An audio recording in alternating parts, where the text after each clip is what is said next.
Good morning. The Judiciary Committee will come to order, and without objection, the chair is authorized to declare recesses of the committee at any time.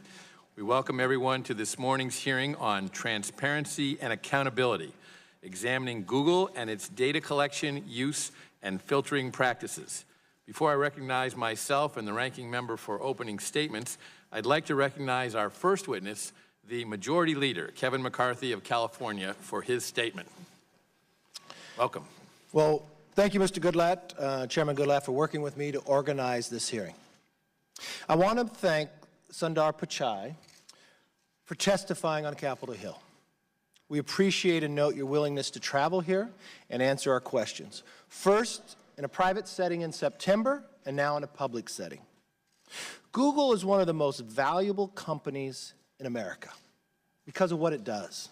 Google's search engine organizes the entire internet and by extension, almost all the information in the world. This is hardly an exaggeration. Here's a statistic you will hear a lot today, but it bears repeating. According to the Wall Street Journal, 90% of all internet searches go through Google. That is power, and it comes with responsibility. Mr. Pichai, it was necessary to convene this hearing because of the widening gap of distrust between technology companies and the American people. For our country and economy to grow stronger, the American people must be able to have trust in the great companies of the 21st century. We can alleviate some of their concerns today with transparency and candor. I hope we can begin to restore trust in the technology companies that shape our world, but we need answers.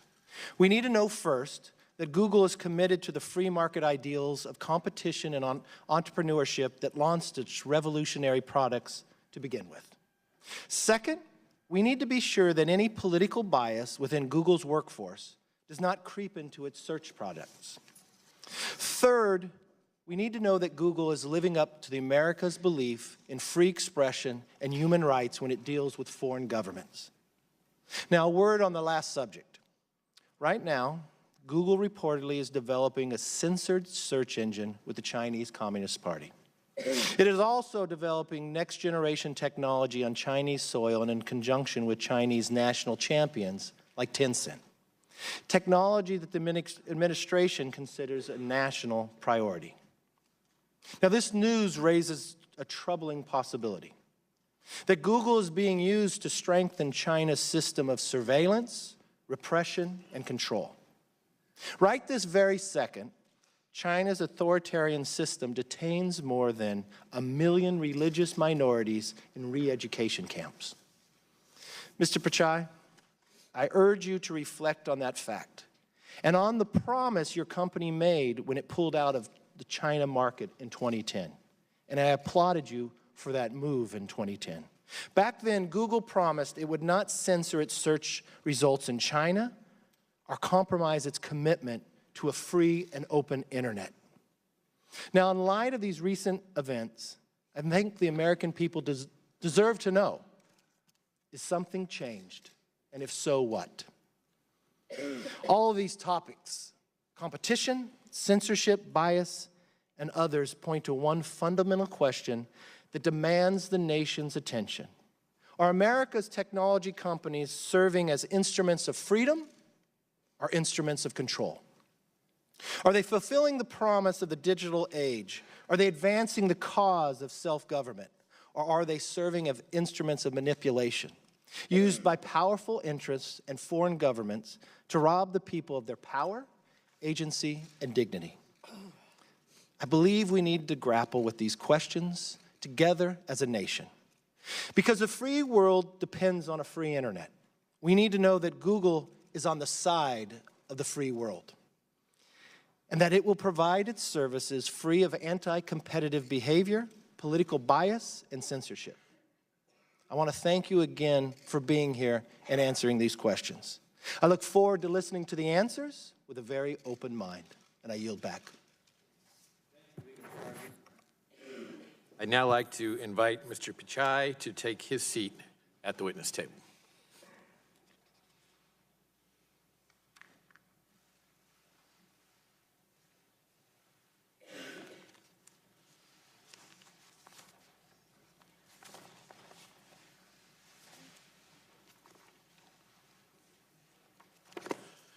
Without objection, the chair now recognizes the ranking member, Mr. Nadler, for a point of personal privilege to recognize a member of his staff, a very distinguished member of his staff. Thank you, Mr. Chairman. Mr. Chairman, I want to take a moment to recognize Danielle Brown, whose last working day for the committee is tomorrow. Danielle has served on the Judiciary Committee Democratic staff for more than a decade in a variety of roles, beginning as staff assistant and then going to counsel, parliamentarian, chief legislative counsel, and most recently, deputy chief counsel.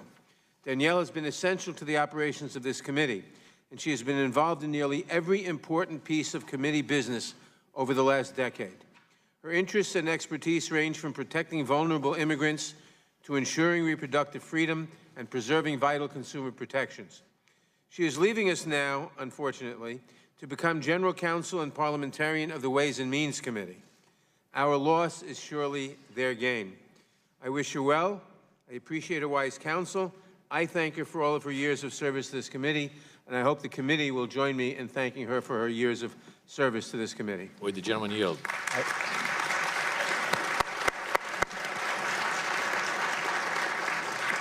I will yield to the chairman. I thank the gentleman for yielding. I would like to join him in thanking Danielle for her service to this committee. She has worked with members on both sides of the aisle. She has worked with the majority staff very productively, very cooperatively on a great many issues that have made this committee not only more productive, but also operating in a fashion that has resulted in a number of bills getting from this committee all the way to the president's desk, whether that president be Barack Obama or Donald Trump. That's an accomplishment that this entire committee should be proud of, and Danielle should be proud that she's played an important part in doing that. And I thank you.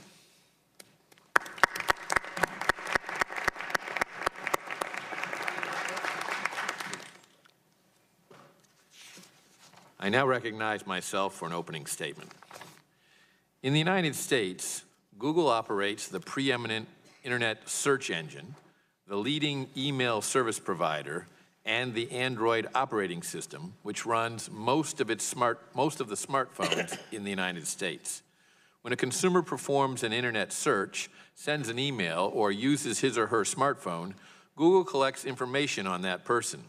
In fact, almost every minute of every day, the Android operating system sends information about the exact location, temperature, barometric pressure, and speed of movement of every phone that runs on the Android operating system. With Americans carrying their smartphones all day, every day, Google is able to collect an amount of information about its users that would even make the NSA blush. Of course, when users click through the terms of service for these services, they do consent to such collection. But I think it is fair to say that most Americans have no idea the sheer volume of detailed information that is collected.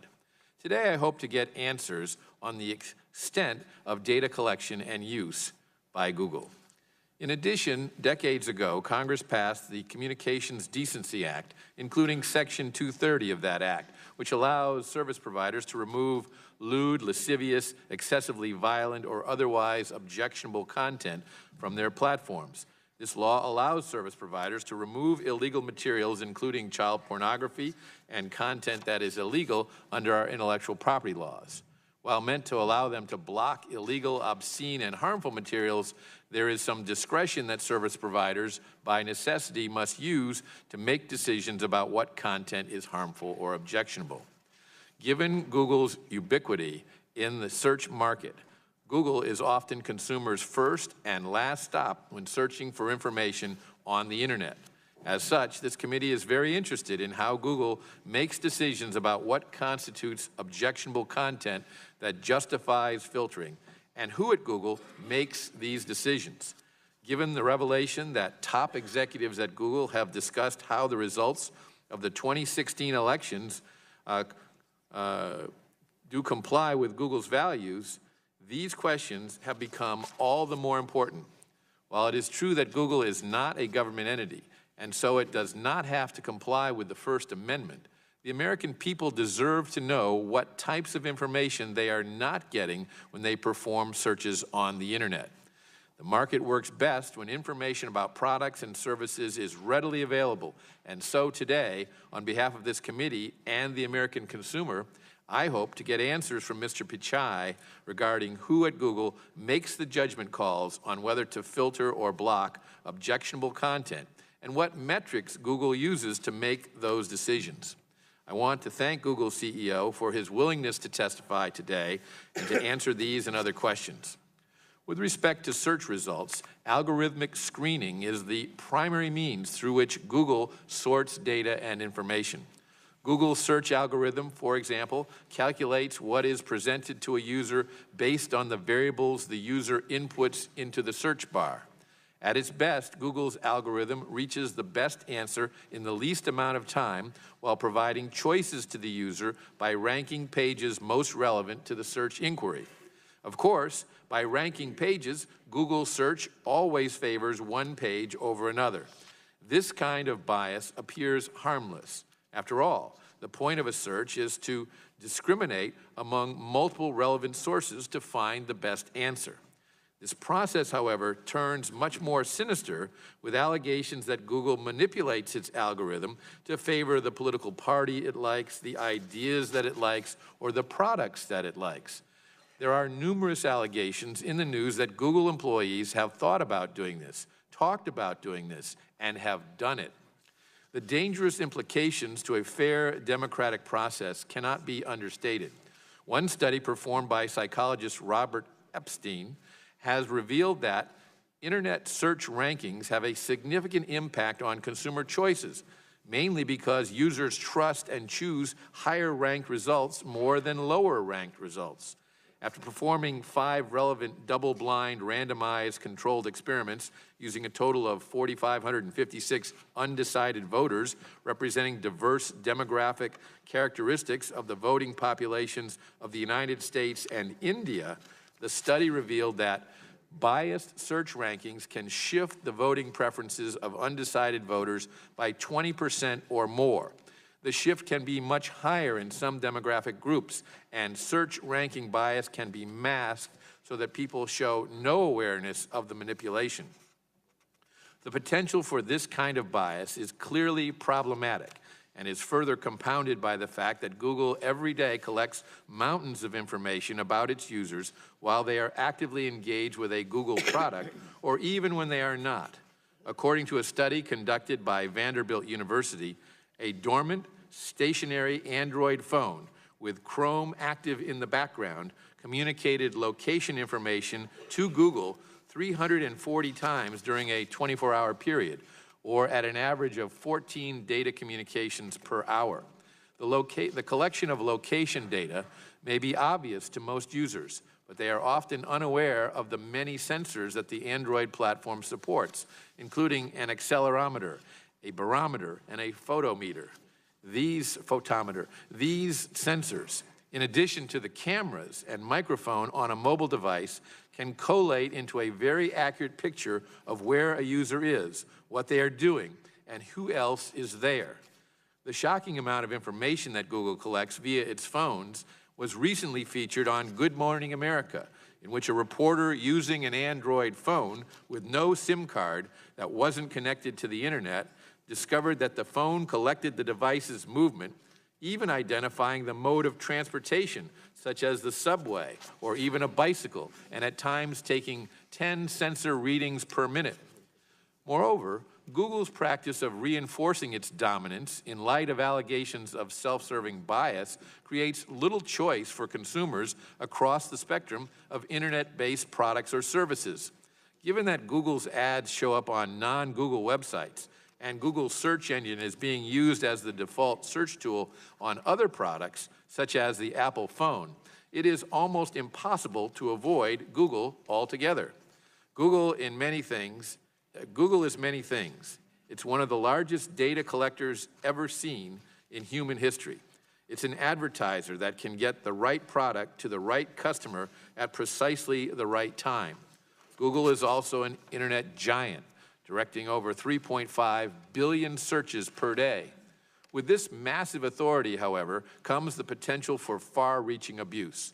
The mere suspicion that Google manipulates its products and features for self-serving or even political purposes raises serious concerns about its business practices, its impact on free speech and our democratic process, and Americans' trust that the information gathered about them in their day-to-day lives is done with their knowledge and is not being used against them.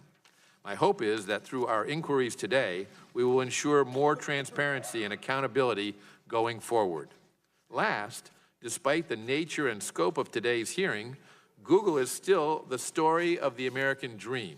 The company was started by two individuals in a garage and grew to be one of the most successful companies in the world. 2 decades ago, we could not fathom instantaneous access to more information than that which is contained in all the encyclopedias in the world.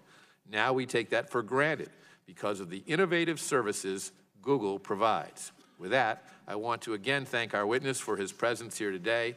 I look forward to your testimony. It's now my pleasure to recognize the ranking member of the committee, the gentleman from New York, Mr. Nadler, for his opening statement. Thank you, Mr. Chairman. Mr. Chairman, our society has become increasingly reliant on social media and other online platforms to obtain, create, share, and sort information. This information helps us make decisions ranging in importance from where to make dinner reservations to which candidate to vote for in a presidential election. The public's increasing use of these platforms has generated many positive benefits for society, but it has also given rise to some troubling trends. Google is among the dominant firms in this field. As such, given the public's widespread use and reliance on its products and services, there are legitimate questions regarding the company's policies and practices, including with respect to content moderation and the protection of user privacy. But before we delve into these questions, I must first dispense with a completely illegitimate issue, which is the fantasy dreamed up by some conservatives that Google and other online platforms have an anti-conservative bias. As I have said repeatedly, no credible evidence supports this right-wing conspiracy theory. I have little doubt that my Republican colleagues will spend much of their time presenting a laundry list of anecdotes and out-of-context statements made by Google employees as supposed evidence of anti-conservative bias. But none of that will actually make it true.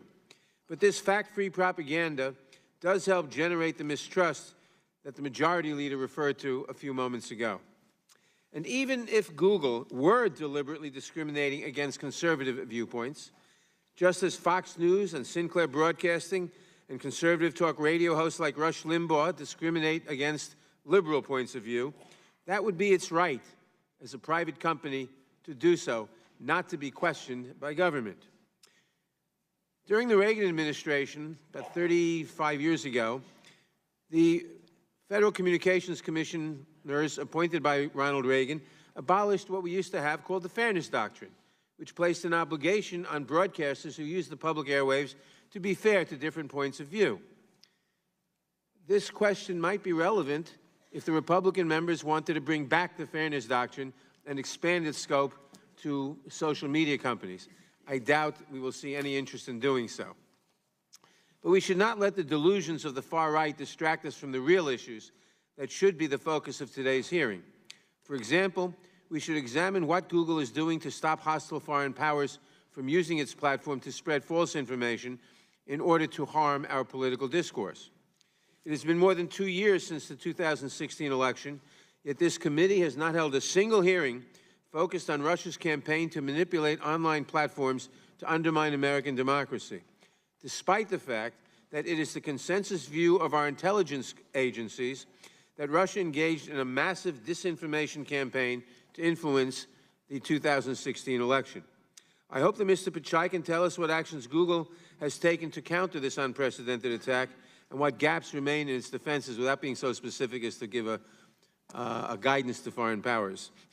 This may help Congress determine what more can be done to further insulate our democratic processes from foreign interference. We should also examine how Google enforces community standards that prohibit racist or bigoted threats and other inappropriate conduct. While Internet platforms have produced many societal benefits, they have also provided a new tool for those seeking to stoke racial and ethnic hatred. The presence of hateful conduct and content on these platforms has been made all the more alarming by the recent rise in hate-motivated violence. According to statistics recently released by the FBI, reported incidents of hate crimes rose by 17% last year compared to 2016, marking the third consecutive year that such reports have increased. The horrible massacre at the Tree of Life Synagogue in Pittsburgh, the recent murder of an African-American couple in a Kentucky grocery store, the killing of an Indian engineer last year in Kansas are sadly not isolated outbursts of violence, but the most salient examples of a troubling trend. We should consider to what extent Google and other online platforms may have been used to foment and to disseminate such hatred, and how these platforms can play a constructive role in combating its spread. As the dominant player in its field, Google possesses significant market power. It is also useful to examine its policies and practices to ensure that other companies are able to compete in an open and fair marketplace. There are also concerns about the prevalence of pirated material available on Google and other internet platforms at the expense of legitimate content. Finally, it is important to know what Google is doing to protect its users' data privacy and data security. The Wall Street Journal recently reported that Google discovered last March that a bug in its social media platform, Google+, had exposed the private profile data of up to 500,000 users to third-party developers, but it opted not to disclose the issue publicly, not even to those who may have been affected at the time. And just yesterday, the company announced that it had discovered another Google+ bug that may have exposed the private profile data of millions of users. While Google has so far found no evidence that developers have in fact abused these bugs, or that any user profile data has been misused in any way, incidents like this still raise legitimate questions about what types of data exposures a company is obligated to disclose publicly. It also raises questions about how much control users should have over their own data and how such control should be regulated. I am also disturbed by recent reports that Google is developing a search engine for the Chinese mainland market.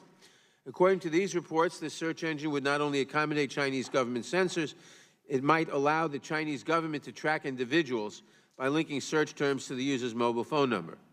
Unfortunately, in this, our fourth hearing devoted to entirely fictitious allegations of anti-conservative bias by internet companies, we will waste more time and more taxpayer money on elevating well-worn right-wing conspiracy theories instead of concentrating on the substantive questions and issues that should be the focus of our hearings. Our committee can and must and will do better. I yield back the balance of my time. Thank you, Mr. Nadler. We welcome our distinguished witness, and if you would please rise, I'll begin by swearing you in. Please raise your right hand. Do you swear that the testimony that you are about to give shall be the truth, the whole truth, and nothing but the truth, so help you God? I do. Thank you. Let the record show that the witness answered in the affirmative. Our only witness today is Mr. Sundar Pichai. Mr. Pichai is the Chief Executive Officer of Google. Your written statement will be entered into the record in its entirety, and we ask that you summarize your testimony in 5 minutes. To help you stay within that time, there's a timing light on your table. When the light switches from green to yellow, you have 1 minute to conclude your testimony. When the light turns red, it signals your 5 minutes have expired. Mr. Pichai, you are very welcome, and you may begin.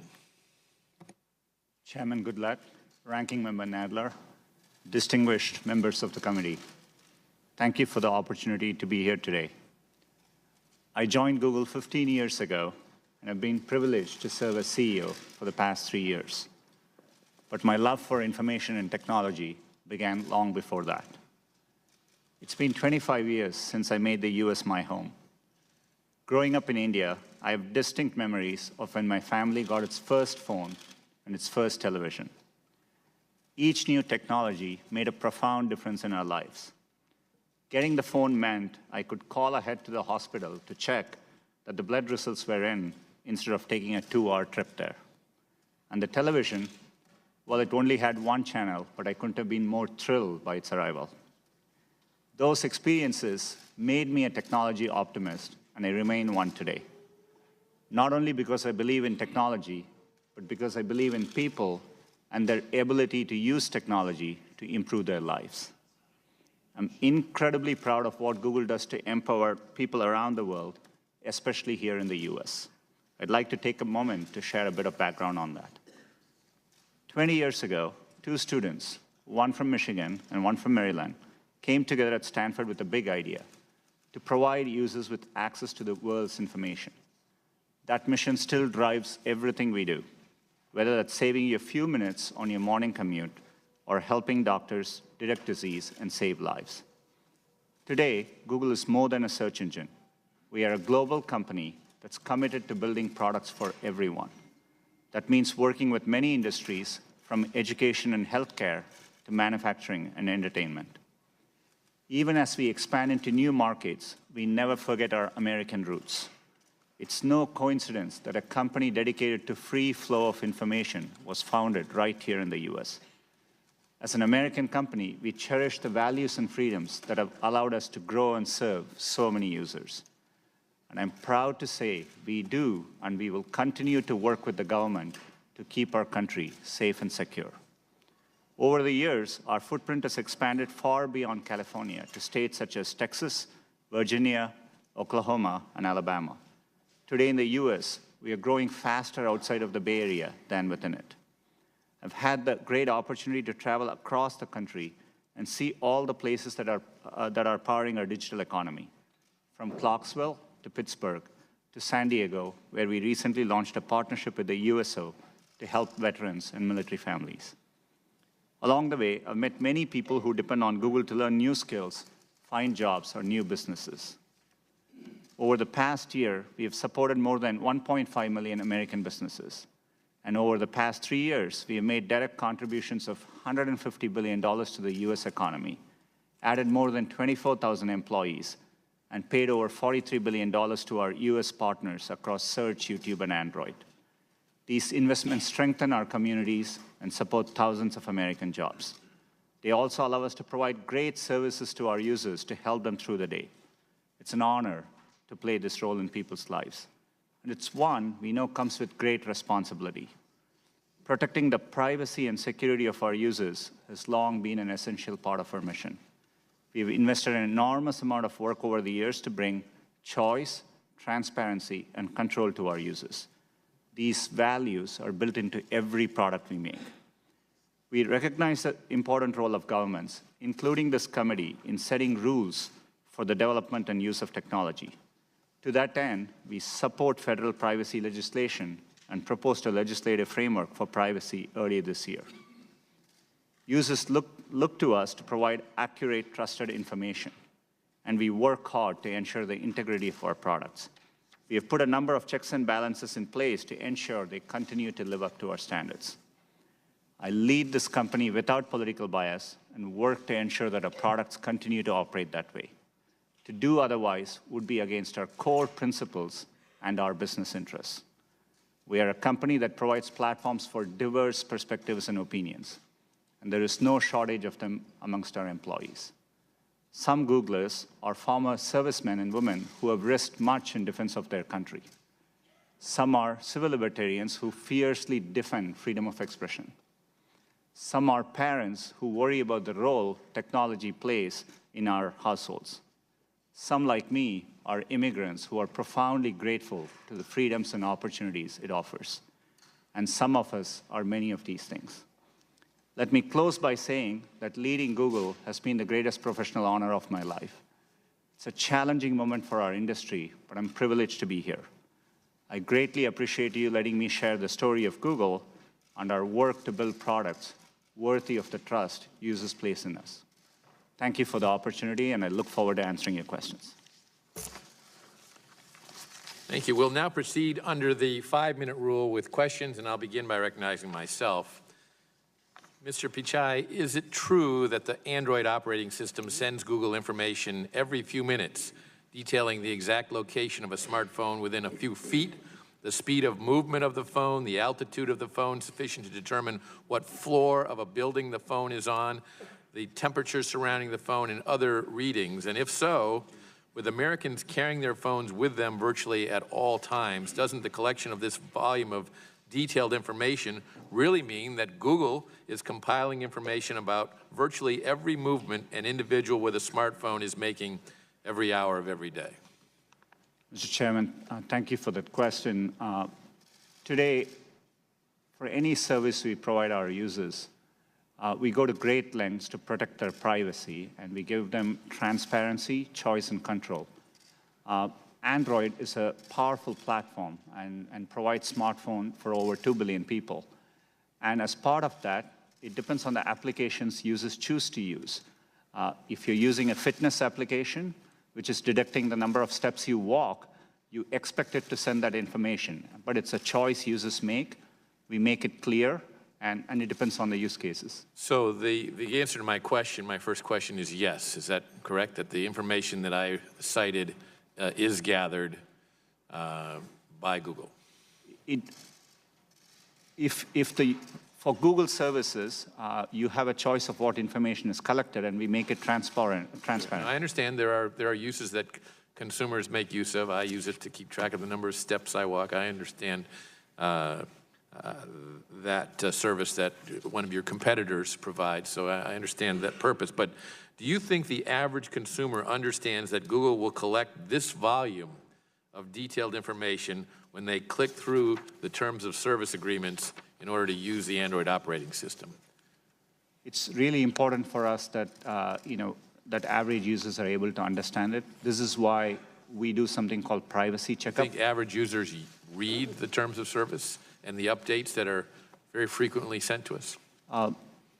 Beyond the terms of service, we remind users to do a privacy checkup, and we make it very obvious. Every month, in fact, in the last 28 days, 160 million users went to their My Account settings, where they can clearly see what information we have. We actually show it back to them, and we give clear toggles by category where they can decide whether that information is collected, stored, or more importantly, if they decide to stop using it, we work hard to make it possible for users to take their data with them if they choose to use another service.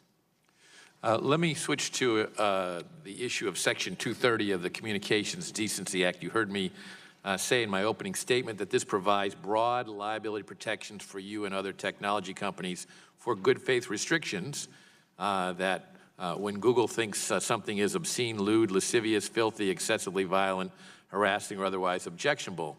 On the other hand, objectionable material, by whatever standard applied, likely elicits the most engagement from users on your site. And for Google, increased engagement potentially means increased revenue. However, it is important for Google to make very clear where it draws the line, and I don't believe Google has done its best to make that clear. So what I would ask is the following. Would Google or YouTube be willing to make changes in support of a healthier civic dialogue if doing so meant a drop in user engagement metrics? Absolutely, Mr. Chairman. We have a long track record of, we have always focused on long-term goals towards user satisfaction. We focus on their knowledge, happiness, success, and that's what we work hard to create. It is important to us that platforms like YouTube are viable over the long run. It's in our natural incentive to do so.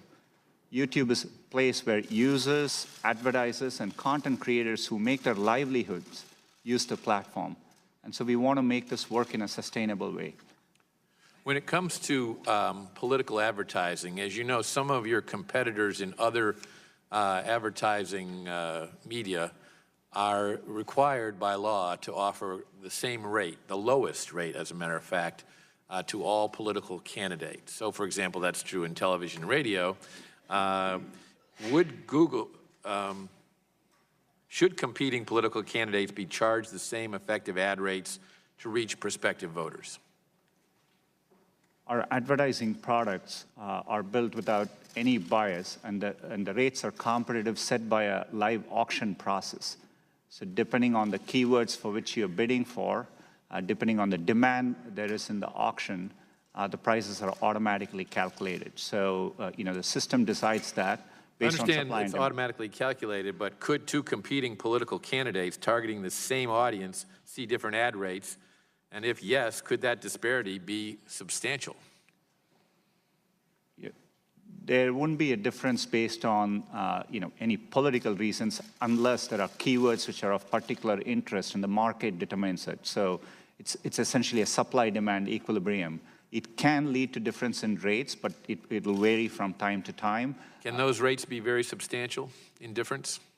There could be occasions where, yes, there could be difference in rates. Yeah, I haven't looked at the specifics of it, yeah. So the result is different than in other markets like television or radio, where every candidate is entitled to the lowest rate that television station or radio station offers to any political candidate for office.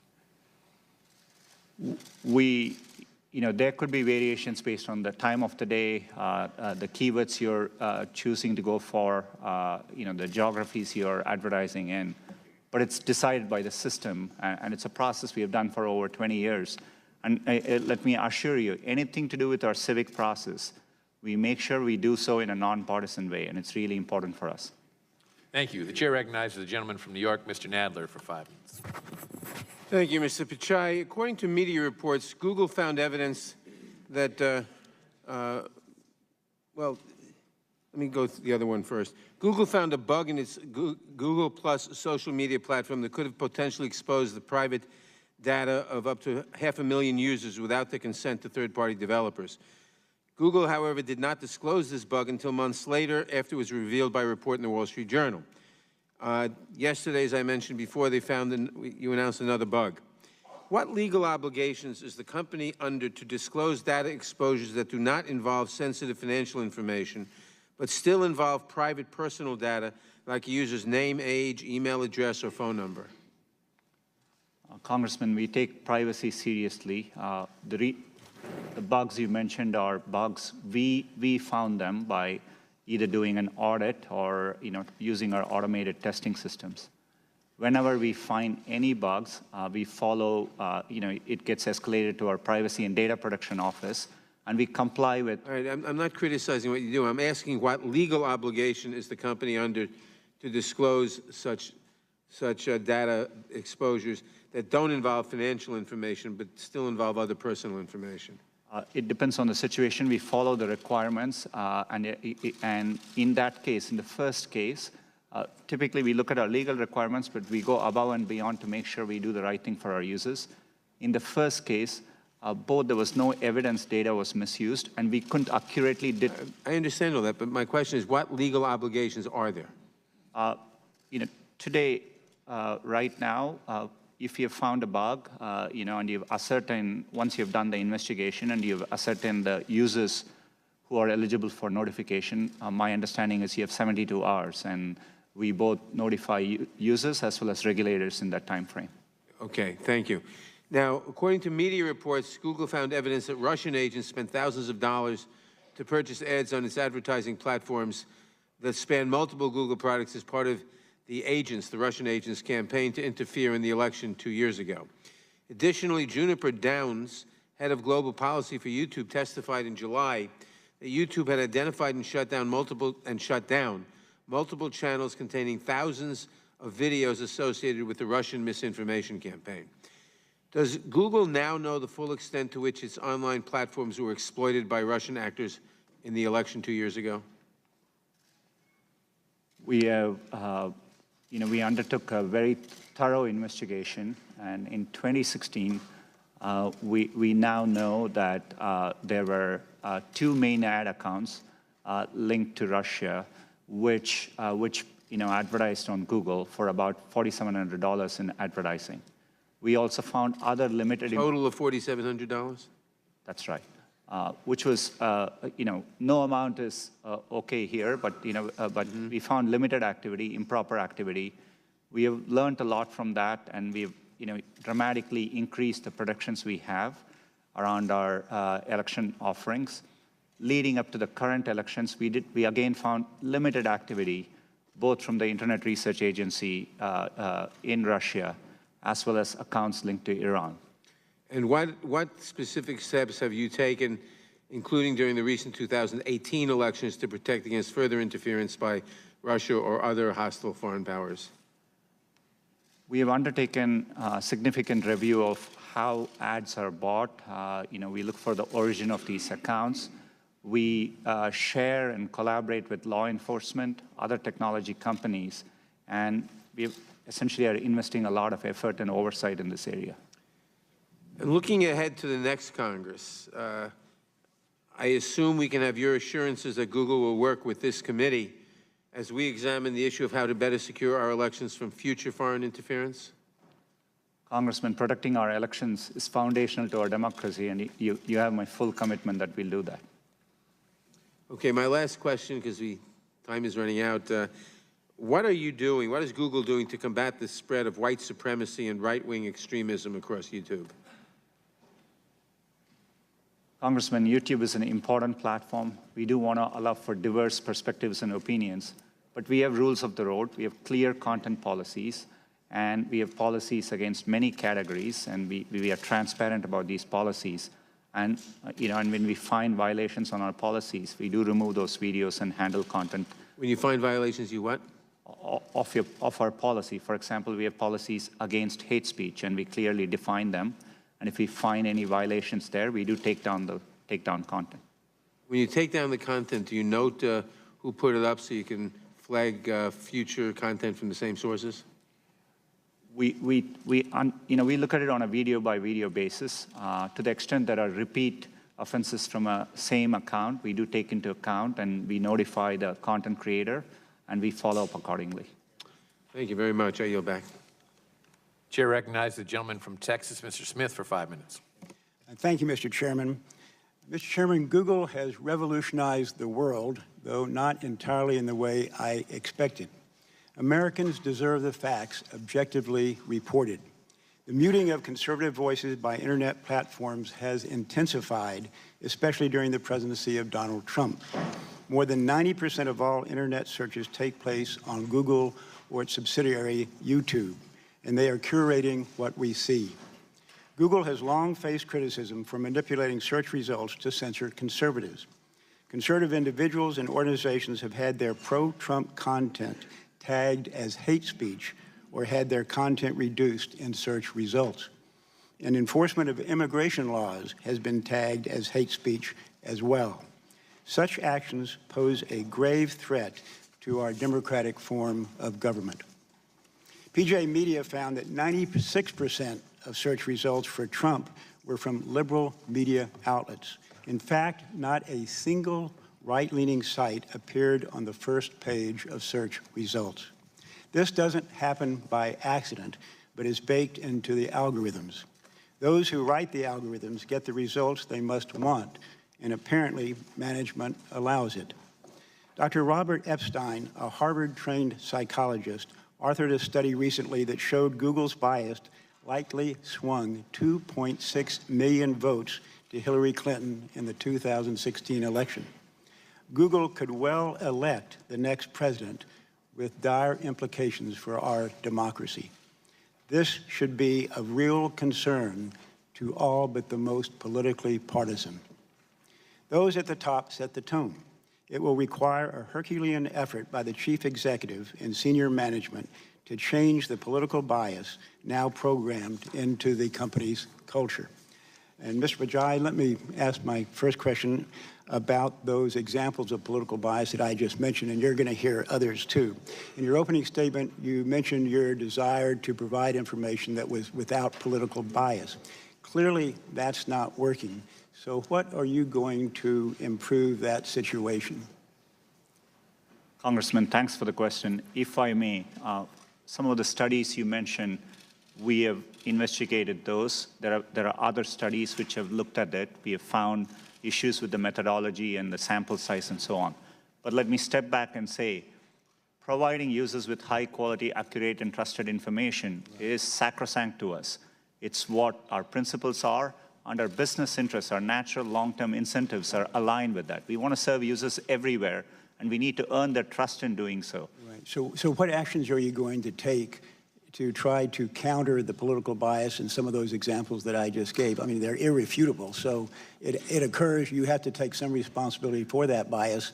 What do you intend to do about it? Congressman, with respect, Dr. Epstein's study, we have investigated. We don't agree with the methodology. Happy to follow up with your office and give our findings on that study. When we look at it, we evaluate our studies to evaluate our search results.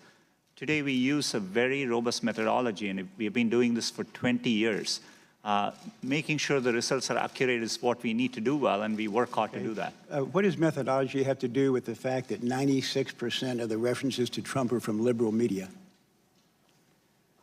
There are always studies, which can show one set of data and arrive at conclusions.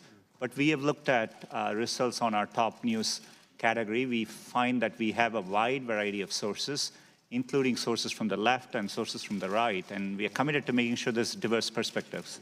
By the way, the study that I referred to was done by a self-proclaimed Democrat who voted for Hillary Clinton and said he regretted to find what he found, but he felt it was irrefutable and no one has been able to disprove him. Let me go to another question, and that is clearly there may be a difference of opinion as to the degree or amount of political bias.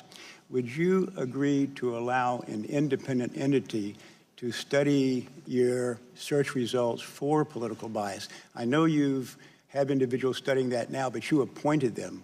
Would you allow a third-party, independent, outside organization to study your search results and cooperate with them to determine the degree, or if any, of political bias? Congressman, if I may make 2 points. One is, to date, there have been independent third-party studies looking at search results. The Economist did But you chose those third parties. I'm talking about someone truly independent.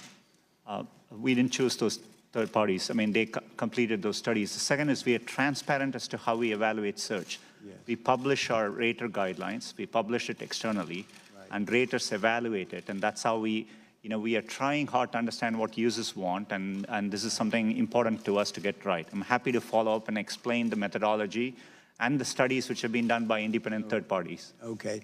To my knowledge, again, you have picked those third parties, and I'd like to have someone truly independent study those results, number one.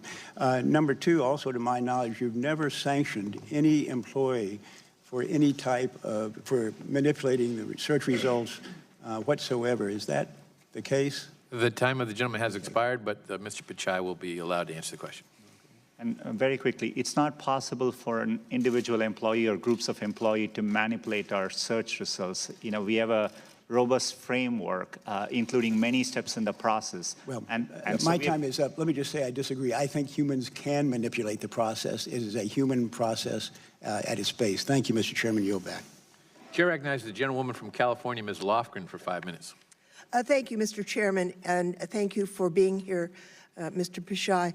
Google is located in Santa Clara County, my home, and I've got to say that, in contrast to the recent Amazon effort for a headquarters, Google is proposing to establish a facility in downtown San Jose, and they didn't ask for any tax subsidies. In fact, they're purchasing the land and paying the city gobs of money.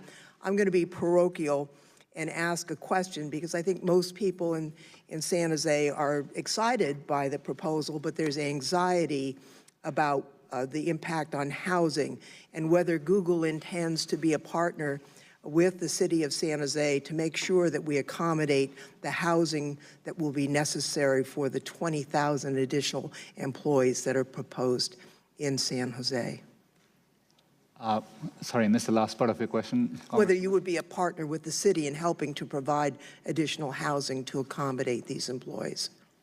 Congressman, it's an important question. We deeply care about the community where we work. As part of this effort, we have done wide outreach, and we have committed to making sure there is affordable housing at varying affordability levels as part of the development. Thank you so much. And we are already in touch with the city leaders there. Thank you so much. There's so many questions, and we're not going to be able to deal with them all today. I'm hoping in the next Congress we will be able to visit with you and other tech companies to go through issues of privacy, data localization and its relationship to human rights, competition policies, the issue of takedown requests by authoritarian regimes, encryption policy and what's going on in Australia, filtering and confirmation bias and its impact on society generally, both culturally and politically. But we can't do that in the 5 minutes we have here today. So I would just like to revisit some of the questions that have already been asked. The chairman asked about location policies in your Android system, and you pointed to various apps that might provide information. Let's say I got an Android phone, but unlike most people, I don't have a single app on that phone. What information would be collected? Congresswoman, there is a device-specific location setting, which you can turn on or off. And Let's say I turn it off. Turn it off, there's no location information sent from that device. Okay. But this is a complex area. There are times, for example, your IP address may include some location information. Correct. It's an area we are committed to doing more to make it easier. Now, manipulation of search results. I think it's important to talk about how search works. Right now, if you Google the word idiot under images, a picture of Donald Trump comes up. I just did that.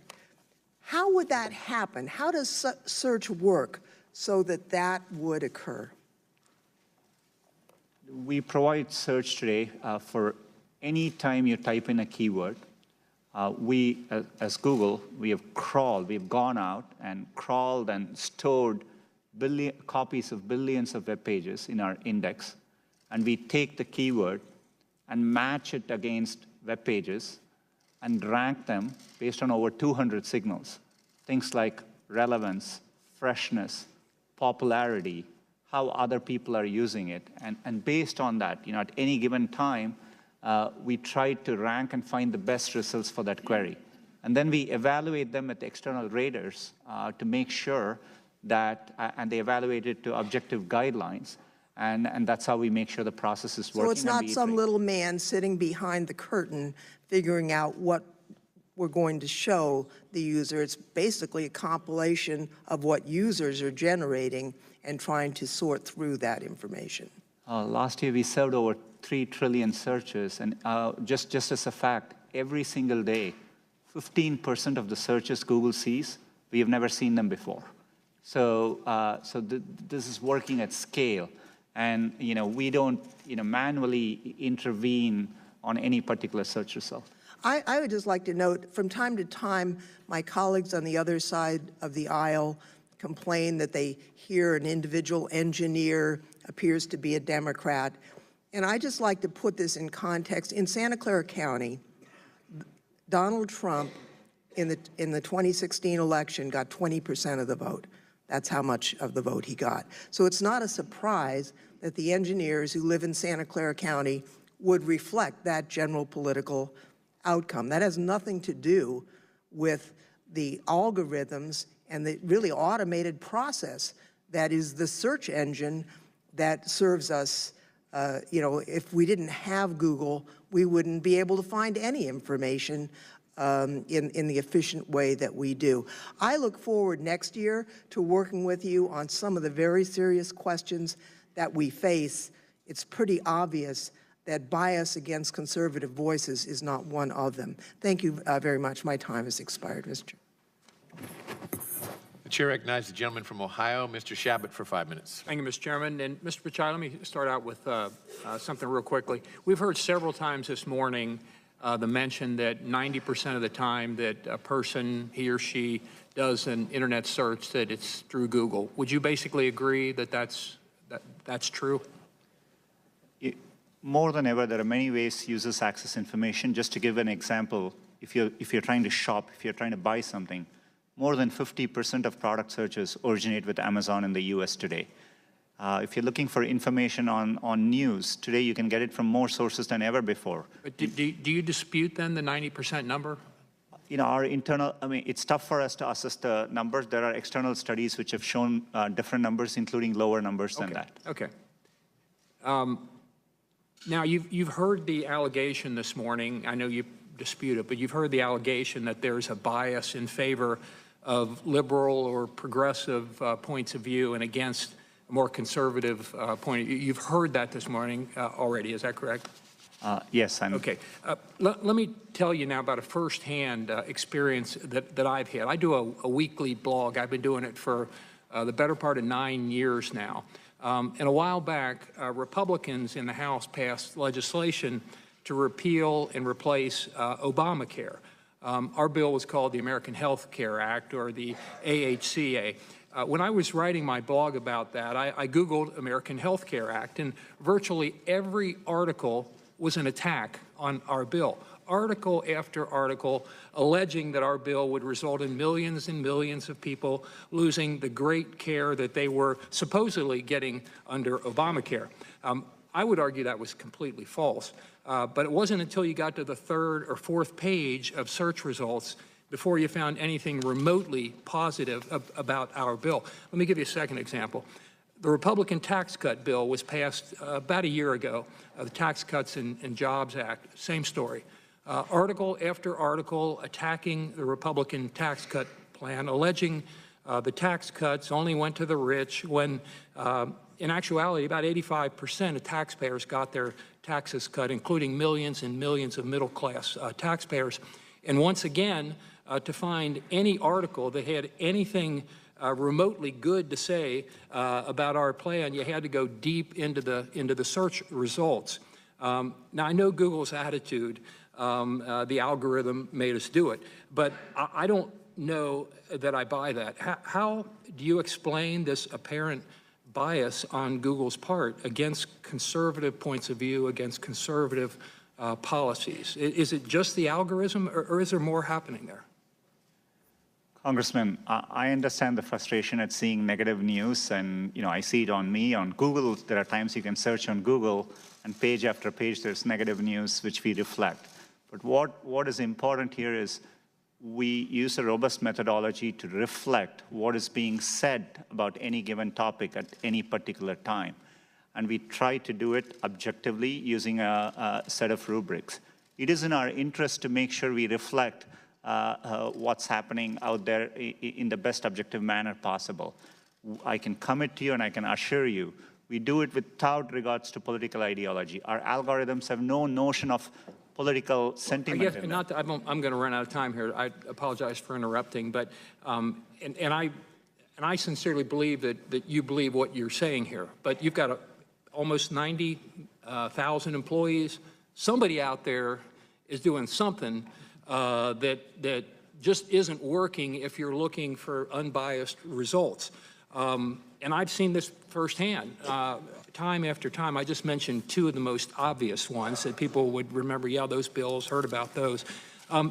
So I've seen it. If what I've described and some others, I'm sure you're going to hear other examples, if it is happening, do you see how conservatives believe that your company is kind of putting their thumb on the scale, so to speak, that you're in effect picking winners and losers in political discourse out there in America today, and therefore actually affecting elections? And do you see why conservatives would be concerned about this and why we're asking these kinds of questions today? There's a lot of people that think what I'm saying here is happening, and I think it's happening. So I've only got about 20 seconds to go, but I'll yield it to you.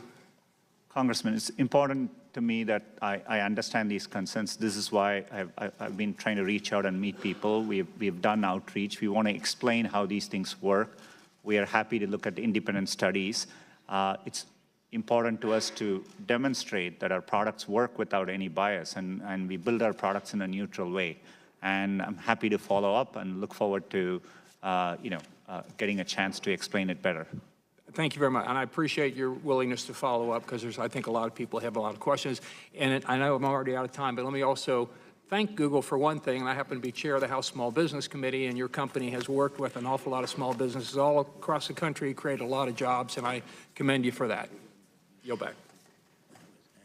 The chair recognizes the gentleman from the gentlewoman from Texas, Ms. Jackson Lee, for 5 minutes. Good morning, Mr. Pichai. I'm right here. It's a pleasure to have you here this morning. I'm going to try and answer or offer to you questions initially that require just a yes or no answer, if you would. Does Google choose conservative voices over liberal voices? We approach our work without any political bias. We build it in a neutral way. Answer is no, or yes or no? No, Congressman. If hate speech provokes violence, Is that the definition beyond other aspects that you consider that you would take it down? I know there are other aspects, but particularly encouraging violence. Does that get taken down? In primary purpose of inciting violence is what we consider as hate speech. Yes, Congressman. And it would be taken down? Yes, we would remove. I want to just take note of the fact that I look forward to best practices when we start the 116th Congress in terms of having more hearings. My view is that this committee has washed its hands clean of engaging in meaningful oversight of technology platform efforts to sift through content being sold by hostile foreign actors claiming to heighten social division at the peril of democracy. I won't ask a question on that, but I will make mention of the Universal Declaration of Human Rights, Article 12, which says no one should be subjected to arbitrary interference with his privacy. And it's been noted that Google does engage in reviewing emails. Would you commit to adhering to Article 12 of the Declaration of Human Rights that relates to protecting the privacy of individual emails? You know, we think privacy is an important individual right. It's an important human right, and we are committed to upholding that and happy to engage in any discussions with respect to that. I'd like to do so.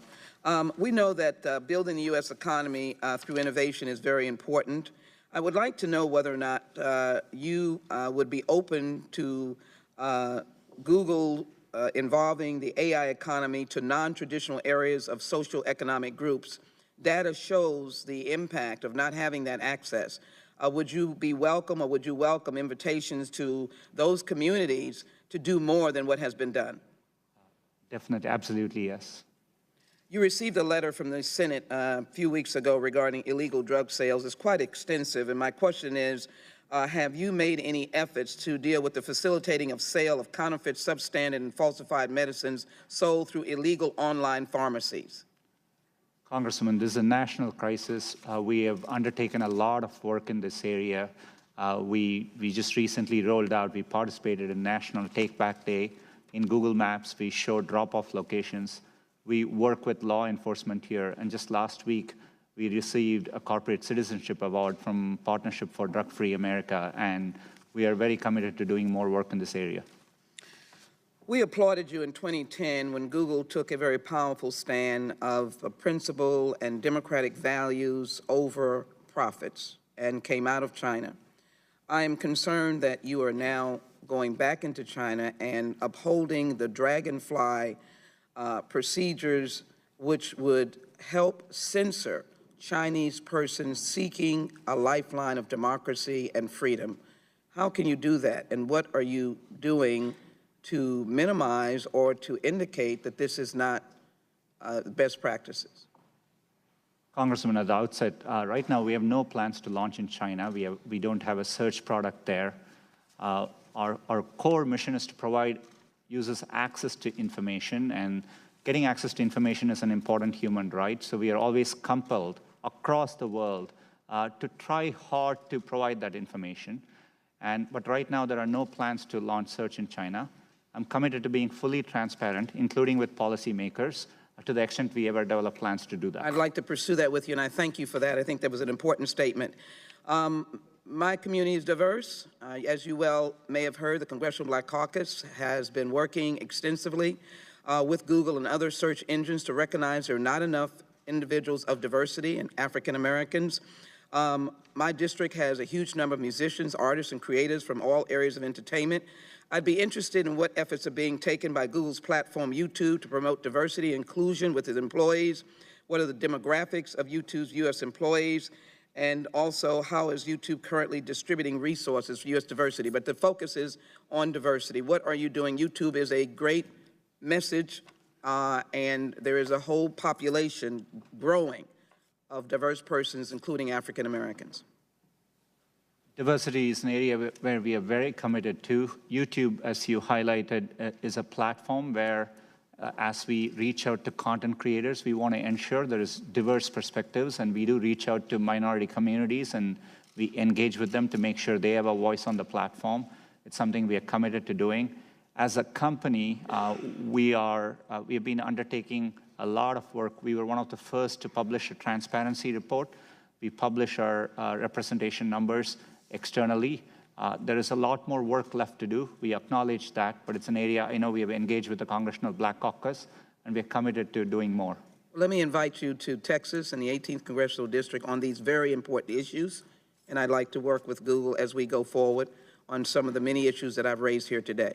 It would be a pleasure to do that. I thank you very much. Mr. Chairman, I'd like to put into the record a letter from epic.org dated December 10th, 2018. Ask unanimous consent, Mr. Chairman. Without objection. And let me thank the witness for his testimony. Thank you also for your work. Chair thanks the gentleman. Recognize the gentleman from California, Mr. Issa, for 5 minutes. Thank you, Mr. Chairman. Mr. Pichai, I would like to follow up on some of the gentlemen that came before me on this side of the dais who talked about the bias. And I know that the gentlelady from Texas and some of the others said there is no bias. But I'd like to pick up where Sheila Jackson Lee just left off, because I think it's important. She used numbers and outcome that she either has or believes exist to say that you have to do better in the minority community. Do you agree with that? As a company, we are committed to making sure... No, but statistically, the outcome that she measures is how she asks you to do better, because your outcome is insufficient relative to the size of her community. Do you agree with that? You know, I interpret it as we today don't have enough representation internally. Very good. You got her point. Now, here's the point that I think we're giving. If you measure the outcome, such as some of those that were just listed by the gentleman from Texas and Ohio, what you find is that there is an appearance of bias, including, quite frankly, the outcome of search engines, even the question of whether if I pay for advertising and my Democratic opponent pays for advertising, if the characteristic of what we happen to search for somehow is more expensive if you're trying to get conservative than Republican. Those are outcome events.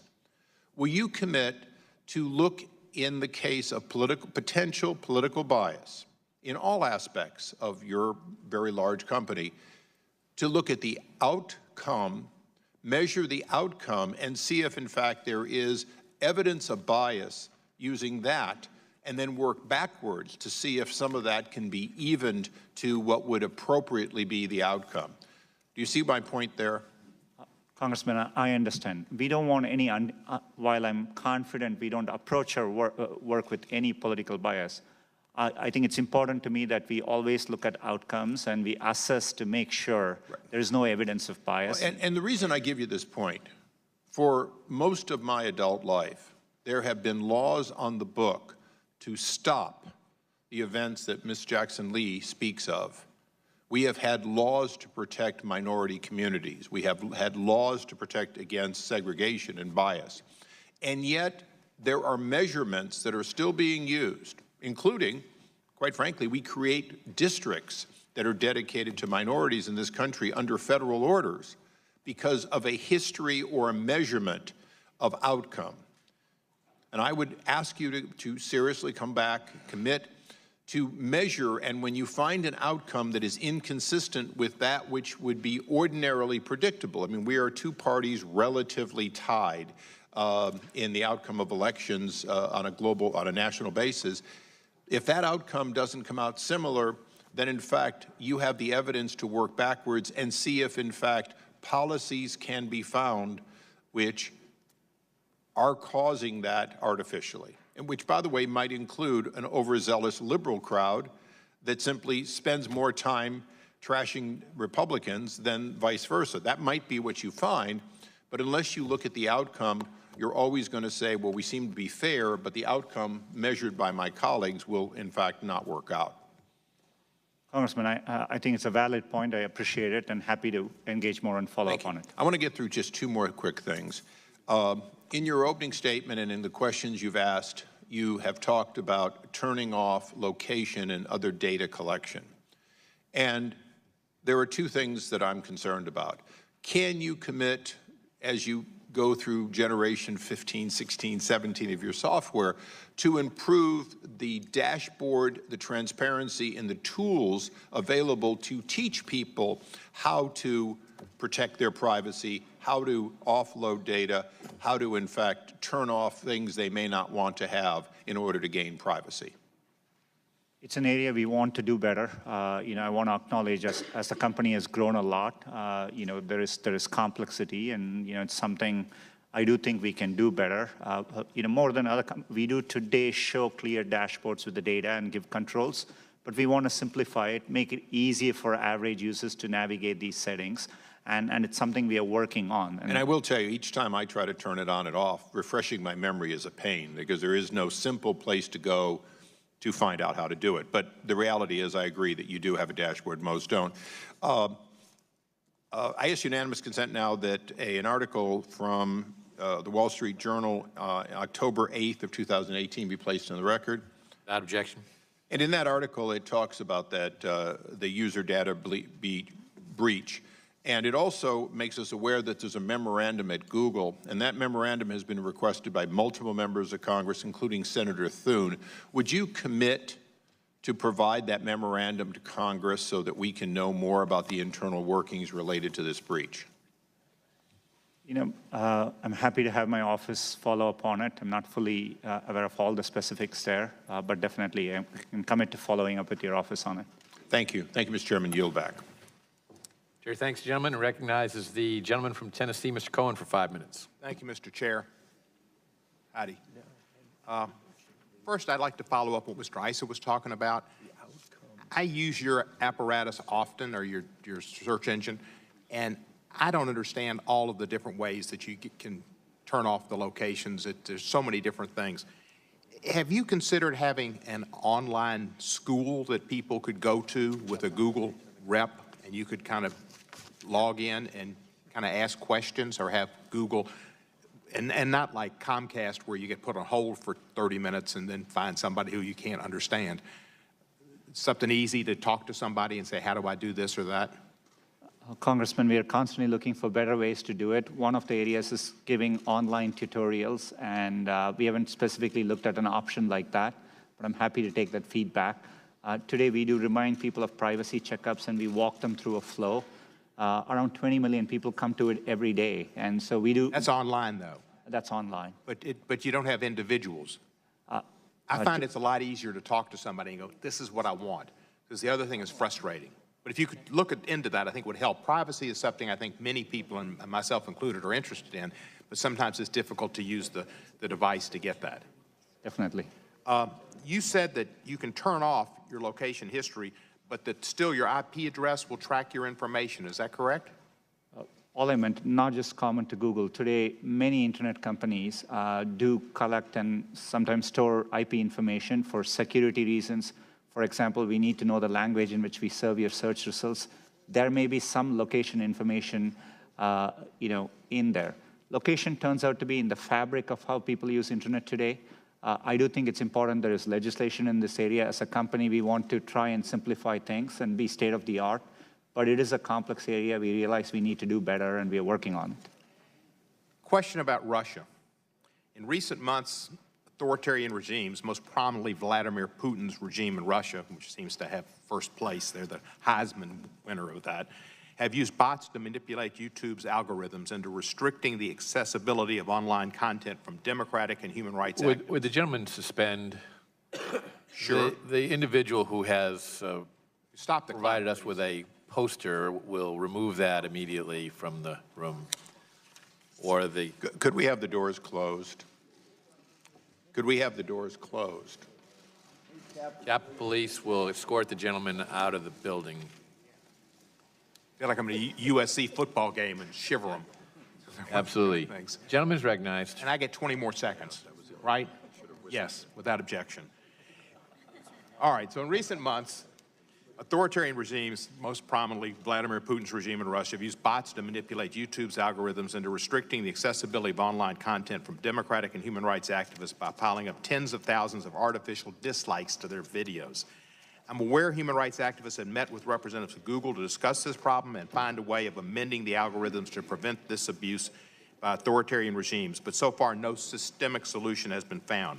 YouTube is the main platform for democratic and human rights activists in authoritarian countries where the mainstream media are controlled by the governments. This results in YouTube algorithms as they currently operate, putting up barriers to the distribution of such content. What is YouTube and Google currently doing to address this problem? Congressman, both YouTube and Google are really committed to freedom of expression. We do want to be a platform by which people can get their messages out, and we work hard to do that. And, you know, I'm not sure of all the specifics in that particular case, but happy to follow up. But in general, we work hard. We operate around the world. Part of the reason we do it is so that we can be a platform by which people can get their messages out, and including human rights activists. But there are ways that bots could influence the algorithm by going in and disliking or whatever. Is that not right? You know, throughout our systems, we deal with, you know, spam bots and bots of many, many kinds. It's what we have worked hard over 20 years to make sure we can counter. We have several measures in place. We detect these activities and we respond strongly. To follow up on this, should I talk? I heard on television this morning, MSNBC said you have almost 200 lobbyists, and it's amazing that they all look like Ed On. But should I just talk to one of the Ed Ons and ask him to get with you on this issue? We'll definitely have our office follow up. Yeah. Thank you, sir. And by the way, as far as MSNBC would be a news, I mean, if you're on MSNBC, wouldn't that be in your news? Is MSNBC a news provider? Is that your question? So if you, like I put my name in here, Rep. Steve Cohen, I punch news. This weekend I was on MSNBC 4 times. And yet the first thing that comes up is the Daily Caller, not exactly a liberal, but I guess well-known group. Then Roll Call, then Breitbart News, then the Memphis Business Journal, then Breitbart News, then Breitbart. So it looks like you are overly using conservative news organizations on your news. And I'd like you to look into overuse of conservative news organizations to put on liberal people's news on Google. And if you'd let me know about that, I'd appreciate it. You know, we do get concerns across both sides of the aisle. You know, I can assure you we do this in a neutral way, and we do this based on that specific keyword, what we are able to assess as the most relevant information. And I'm sure you try to, but it's hard for me to fathom being on MSNBC for like 8 minutes each show, 4 times, and there's more content on Breitbart News than MSNBC. That might say something about, well, I'm not going to say that. Scary. Thank you, sir. Chair recognizes the gentleman from Ohio, Mr. Jordan, for 5 minutes. Thank you, Mr. Chairman. Mr. Pichai, in your opening statement, you said, I lead this company without political bias and work to ensure that our products operate that way. Ileana Murillo is Google's head of multicultural marketing. Does Ms. Murillo do good work? I'm not directly familiar with her work, but she's an employee of Google, and you know, we are proud of our employees. Well, you praised her work. The day after the 2016 election, in a 4-page email she wrote about her work with the Latino vote, she said, even Sundar gave our effort a shout-out. Is she referring to you there?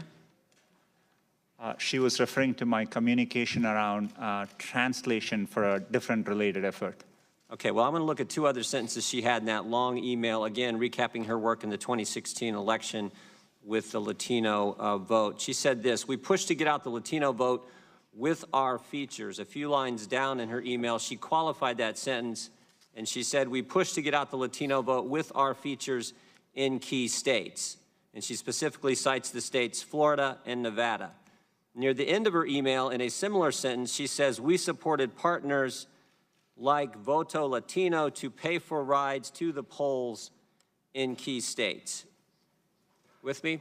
I want to kind of analyze those 2 sentences. We pushed to get out the Latino vote with our features in key states. We supported partners like Voto Latino to pay for rides to the polls in key states. Is it fair to say the we in both sentences, Mr. Pichai, refers to Google? Congressman, we are very concerned whenever there are allegations like that. Our team looked into it. I'm not asking that question. I'm asking, is it fair to say the we in both sentences refers to the company Google? As Google, we wouldn't participate in any partisan efforts around any civic process, so you know, I don't think so. So we pushed and we supported partners like Voto Latino to pay for rides in polls in key states, and we pushed to get out the Latino vote during the 2016 election. And how were they getting that done? They were getting that done by according to Ms. Morello, you're head of multicultural marketing, by altering your features or configuring your features in such a way and for paying for rides for people to get to the polls. Is that an accurate reading of those? That's all I'm asking. Is that fair to say what those sentences are talking about?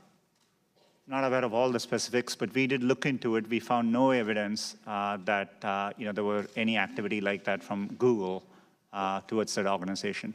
So she's not telling the truth? For sure, we didn't find any supporting evidence of any such activity. She said she paid for rides to the polls, and they configured their features in such a way as to get out the Latino vote. And look, I actually think that's all okay, right? I think that's just a good corporate citizen encouraging voter participation, encouraging people to participate in our election process. I think so far those sentences are just fine, but then there's 3 words at the end of each sentence that do cause me real concern. And those 3 words are, we push to get out the Latino vote with our features in key states. Now suddenly it gets political. We supported partners like Voto Latino to pay for rides to the polls in key states. Now that makes everything different. So I got really just one question for you. Why? Why did Google configure its features and pay for rides to the polls to get out the Latino vote only in key states? Congressman, as I said earlier, we found no evidence to substantiate those claims. The only effort we do around elections. So your head of multicultural marketing, who you praised her work in this email, gave her a shout out, was lying when she said you were trying to get out the Latino vote in key states? We today in the U.S. around elections, we make it, and this is what users look to us for, where to register to vote, where to find your nearest polling place, what are the hours they are open, and we do those things effectively. I appreciate that, Mr. Pichai, and I already said that's being a good corporate citizen. What I'm asking is, why did you only do it in key states? We didn't do any such activity as Google on any of these key states. I mean, there are employees, I think Did you push to get out the Latino vote in all states? As Google, we don't have goals around pushing out to get any particular segment. We don't participate in partisan activities. We engage with both campaigns. We support and sponsor debates across both sides of the aisle, and we provide users with information to get to elections. Your head of multicultural marketing said you were pushing to get out the Latino vote, paying for a ride to the polls for the Latino vote only in key states, and you're saying that's not accurate. Yes, that's right. We haven't found any evidence to substantiate any. So she just made it up out of thin air the day after the election and wrote this email to your top executives, and it's not true? Congressman, I'm happy to follow up, but I think the employees today do their own activities. We don't want the follow-up. I want the real answers right here in this committee. As I said earlier, we have looked into it. We didn't find. Did you push to get out the key vote? And I would say the 2 most populous states for Latinos would be California and Texas. Did you push to get out the Latino vote and pay for people to go to the polls in California and Texas? We as a company didn't have any effort to push out votes for any particular demographic. That would be against our principles. We participate in the civic process in a nonpartisan way, and we think it's really important we do it that way. Well, I just think it's interesting, Mr. Chairman, I know I'm over time, but I think it's interesting that their head of multicultural marketing writes an email the day after the election where she talks about 71% of Latino votes voted for Hillary, but that wasn't enough. And she talks about paying for rides to the polls in key states for Latino votes to get out the Latino vote in key states. And the head of the company says that's not accurate. The time of the gentleman has expired. The witness may answer the question. Chairman, I think it's important for us, and we are happy to follow up with Congressman there, and we haven't found any evidence to substantiate those allegations. But does Ms. Murillo still work for the company? It's my understanding she does. Yes, sir. There you go. Chair recognizes the gentleman from Georgia, Mr. Johnson, for 5 minutes. Thank you, Mr. Pichai. Have you ever heard talk of this email that you were just asked about by your head of multicultural marketing? Not at that time, but later, when there was concerns expressed around it, I was made aware then. Mm-hmm. Is it true that she sent that email, or could that be fake news? My understanding is that there were emails which were sent, like the congressman referred to. But is your testimony today that Google did not configure its features to get out the Latino vote in key states? We don't build partisan features or features with any goals around affecting elections in those ways. We mainly focus our efforts on helping people register to vote. And we reach users across the United States. So anytime we do these efforts, informing people where to vote, these are used in a very distributed way, widely across the entire country. All right, thank you, sir. And Google's collection and use of consumers' data and its record of protecting consumers and their data are appropriate areas of congressional oversight. But sadly, this committee has neglected consumer protection as an area of oversight, choosing instead to squander their oversight responsibility and use its power so as to bully Google and other technology companies into minimizing negative news and comments about Republicans and, most importantly, the Trump administration. Yesterday, Google disclosed that private profile data of over 52 million users may have been exposed. I understand that you're phasing out the Google Plus platform, but many Americans trust your email platform and countless other products with their personal information. And you admit that you collect private data for use in advertising. How can we be assured, considering this new breach, that the personally identifiable information of consumers is safe with you? Congressman, it's an important question. This is why we undertake all these efforts. We do operate important products like Gmail. The reasons, building software inevitably has bugs associated as part of the process. We actually undertake a lot of efforts to find bugs, and so we find it, we root it out, and we fix it, and that's how we constantly make our systems better. And the biggest area of risk we normally we see for our users is around security, that their account gets hacked or something. That's why we work hard. Gmail is an area where we have invested a lot. We have an advanced protection program. I would encourage members of the Congress to sign up for it if you're using Gmail. It allows a second layer of protection to your account, which makes it much harder to get your account misappropriated in any way. All right, thank you. Yesterday, the New York Times published an in-depth investigation of your location tracking applications that sell purportedly identified, personally identified data. Google has said that it doesn't sell data, but as a corporation deeply involved in the business of consumer data use in advertising, your company benefits from applications that track consumer locations. How do you differentiate what Google does with geolocational data from companies with applications that track and sell the data? As a company, we do not sell user data. That would be against our principles and how we... How do you differentiate what you do with the geolocation data from companies that do sell the data? How do you differentiate what you do with that data versus what these applications that do track and sell the data do?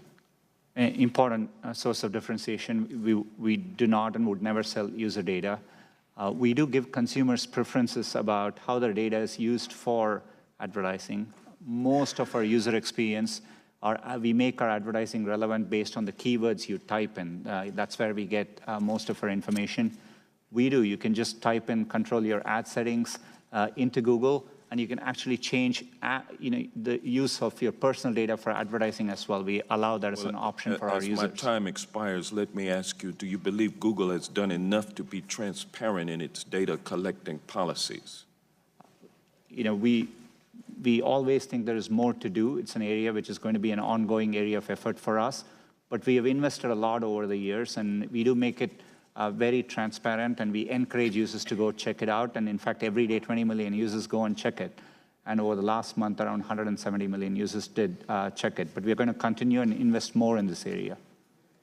Thank you. I yield back. The chair recognizes the gentleman from Texas, Mr. Poe, for 5 minutes. Thank you, Mr. Chairman. I'm over here on this side. I have an iPhone, and if I move from here and go over there and sit with my Democrat friends, which will make them real nervous, does Google track my movement? Does Google, through this phone, know that I have moved here and moved over to the left? It's either yes or no. Not by default. There may be a Google service which you've opted in to use, and if... So Google knows that I am moving over there. It's not a trick question. You know, you make $100 million a year, you ought to be able to answer that question. Does Google know through this phone that I am moving over there and sit next to Mr. Johnson, which would make him real nervous? It's his question. It's yes or no. I wouldn't be able to answer without looking at... You can't say yes or no. Without knowing more details, sir. If I walk over there and sit next to Mr. Johnson and carry my phone, does Google know that I was sitting here and then I moved over there? You're welcome anytime, Judge. Yes or no? I genuinely don't know without knowing what I'm shocked services. you don't know. I think Google obviously does. Are you familiar with the General Data Protection Regulation by the European Union? Very familiar. We worked over 18 months on it. And the European Union is protecting the right of privacy of the people in Europe. We don't have such a law in the United States, do we? Congressman, we have supported and... We do not have such a law in the United States, do we? We don't have a comprehensive user data privacy legislation. Are you familiar with House Resolution 1039? It's a resolution that I've introduced that would basically adopt some of the European practices in America and give consumers in the United States the right of privacy. Are you familiar with that legislation? No, but I'm happy. I'll give you a copy before you leave. It's ironic to me that the United States, supposed to be the country in the world that protects privacy of individuals more than anybody else, we are playing second fiddle to the Europeans. They protect the privacy of their folks more than we do. I think the United States Congress needs to move in a direction to allow citizens to opt in to the dissemination of their information rather than opt out, which seems to be the current law. As Mr. Cohen has stated, I think most Americans don't know all the things that this phone can do. And one thing that it can do is disseminate information really that we are unaware of to all different people out there. The United States should change the rules and make it so that we as consumers opt in. Otherwise, that information is not disseminated. That is just my opinion. What does Google view as objectionable? I think there are, if you're referring to our content policies, we do publish. There are areas, for example, categories for YouTube like violent extremism, pornography, child safety, fraudulent activities. So we define categories. What are extreme political views? You find those objectionable? I'm not saying you shouldn't. I'm just saying, what are those extreme political views? We think it's important. Google and YouTube are platforms which support freedom of expression. So what are those extreme political views that you find objectionable? We don't define any political views as objectionable. So you let all political views come on, even objectionable political views? We have areas which we have defined as not allowed on our platforms. For example, on YouTube, there are clear definitions around hate speech, but it's defined as speech which has the primary goal of inciting hatred or violence towards groups of people. You would agree that hate speech has many different definitions depending on who's doing the defining, wouldn't you agree? We understand it's a subjective area, could be open to interpretation, but we define it and we publish our definition of it, and we... Do you believe that Google has been brought out here in some question is biased? Congressman, it's really important to me that we approach our work in an unbiased. Do you believe that Google is biased? It's either yes or no. No, not in our approach. Now, it is a private company, is it not? Yes, it is. It's not the government. Google is not the government, is it? Not last I checked, no. You want the government to regulate Google?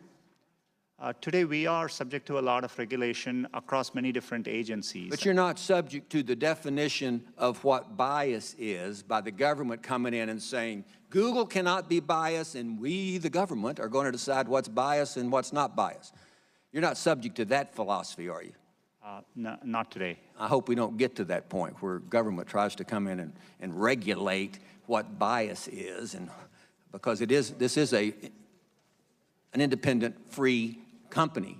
I think that is, you know, Google may have, to me, it's just a part of doing business like any other media outlet. They can say what they want. I've gone over time, Mr. Chairman. I have some other questions I'd like to submit for the record. Well, Mr. Chairman, if I might, the gentleman is certainly welcome to join me on this side of the aisle and switch parties at any time. It's getting a little late in his career to do That's that. right. I will just respond to the gentleman from Texas and say that we will be submitting questions in writing to you, Mr. Pichai, including the ones from the gentleman from Texas, and we would ask that you answer them promptly. We'd be very happy to. Thank you very much. The chair now recognizes the gentleman from Florida, Mr. Deutsch, for 5 minutes. Thank you, Mr. Chairman. Mr. Pichai, I believe that the platforms can and should do a better job preventing people from using services to engage in illegal activity. Tim Cook recently said platforms and algorithms that promise to improve our lives can actually magnify our worst human tendencies. Some of your peers are publicly reckoning with the ways their companies are not neutral platforms and are accountable for the content on the services. In congressional testimony, Mark Zuckerberg said his company is responsible for the content on its platform. In a Washington Post interview, Uber CEO Dara Khosrowshahi said we have to stand for the content of our platforms. We can't just say we're a platform and our job is done. Mr. Pichai, will you, in front of our committee this morning, join your peers and affirm that Google is accountable for the content on your platforms? We have a commitment to our users to provide accurate and trustworthy information, high-quality information, and we work hard to uphold those commitments. I'll take that as a yes. I want to return to the privacy discussion that's gone on. And Mr. Pichai, I went to to do a privacy checkup while we're sitting here, and you're right, it's quite good. But I want to talk about what it does and what it doesn't do, and perhaps you can help me work through this a bit. On my settings now on Google, my location history is paused, my device information is paused, my voice and audio activity are paused, my YouTube watch history is paused, that's probably a good thing, and my YouTube search history is paused. That said, it doesn't mean that you're not collecting data on me, does it? I think if you, for those categories, if you pause it, we stop collecting. No, I understand, but overall, it doesn't mean that you've stopped collecting data. You're still collecting data on search. You're still collecting data in ways that can help advertising and help provide the services that you provide. I appreciate that. My question is this. I wanted to focus also on the New York Times article about what they refer to as the mobile location industry. And I understand the way that data is collected when you talk on your website about searching Google, getting directions for maps, or watching videos on YouTube. You collect data to make services work better. I understand that. But data is also collected to use in advertising, and according to the New York Times story, it's a hot market. Sales of location-targeted advertising reaching an estimated $21 billion this year. It talks about your company and Facebook dominating the mobile ad market that also lead in location-based advertising. And it says that Google also receives precise location information from apps that use its ad services. Can you explain that to me? Is the New York Times saying that if there is any company that uses your ad services, and given the dominant place that you play in advertising, that would be, I would imagine, most. If there is any company that uses your advertising, then that data that they collect would also be available to you? And ultimately, the data they collect on me is the question I'm asking. So we, as a company, and we have commitments to you, we view data as belonging to users, we are stewards of it, so we don't transmit personal data to advertisers, if I understand. No, I understand that. I'm asking about the data that companies, because the New York Times said that Google receives precise location information from apps that use its ad services. My question is, do you receive information, is the New York Times right, do you receive information about the locations that I travel from companies who use your advertising service? I just want to make sure I understand the specifics, but there may be information. So for example, if we are providing an ad, and let's say it's for a restaurant, we normally would do it in a location near you so that it's relevant for you. You have an option to turn that setting off.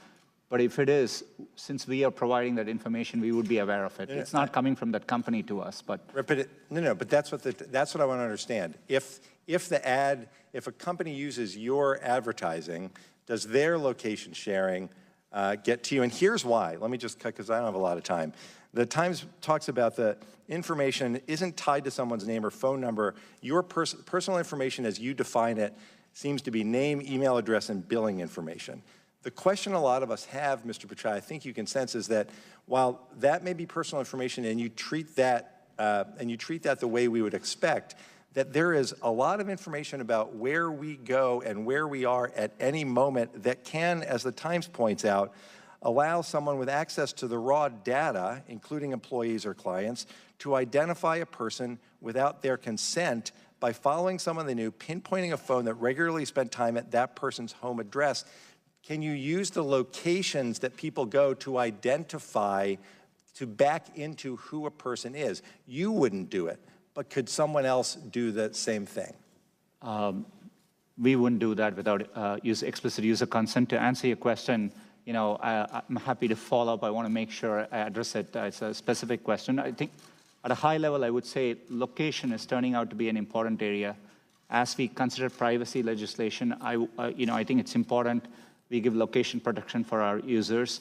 As a company, we want to lead the way, and we are taking efforts. I understand, and I have to go back. Just one last question, Mr. Chairman. The time of the gentleman has expired. The chair recognizes the gentleman from Pennsylvania, Mr. Marino. Thank you, Chairman, and thank you for being here, all of you.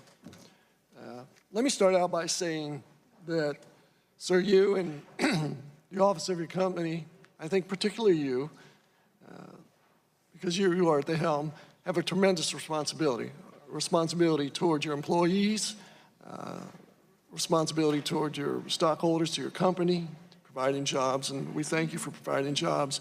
But I think you also have a much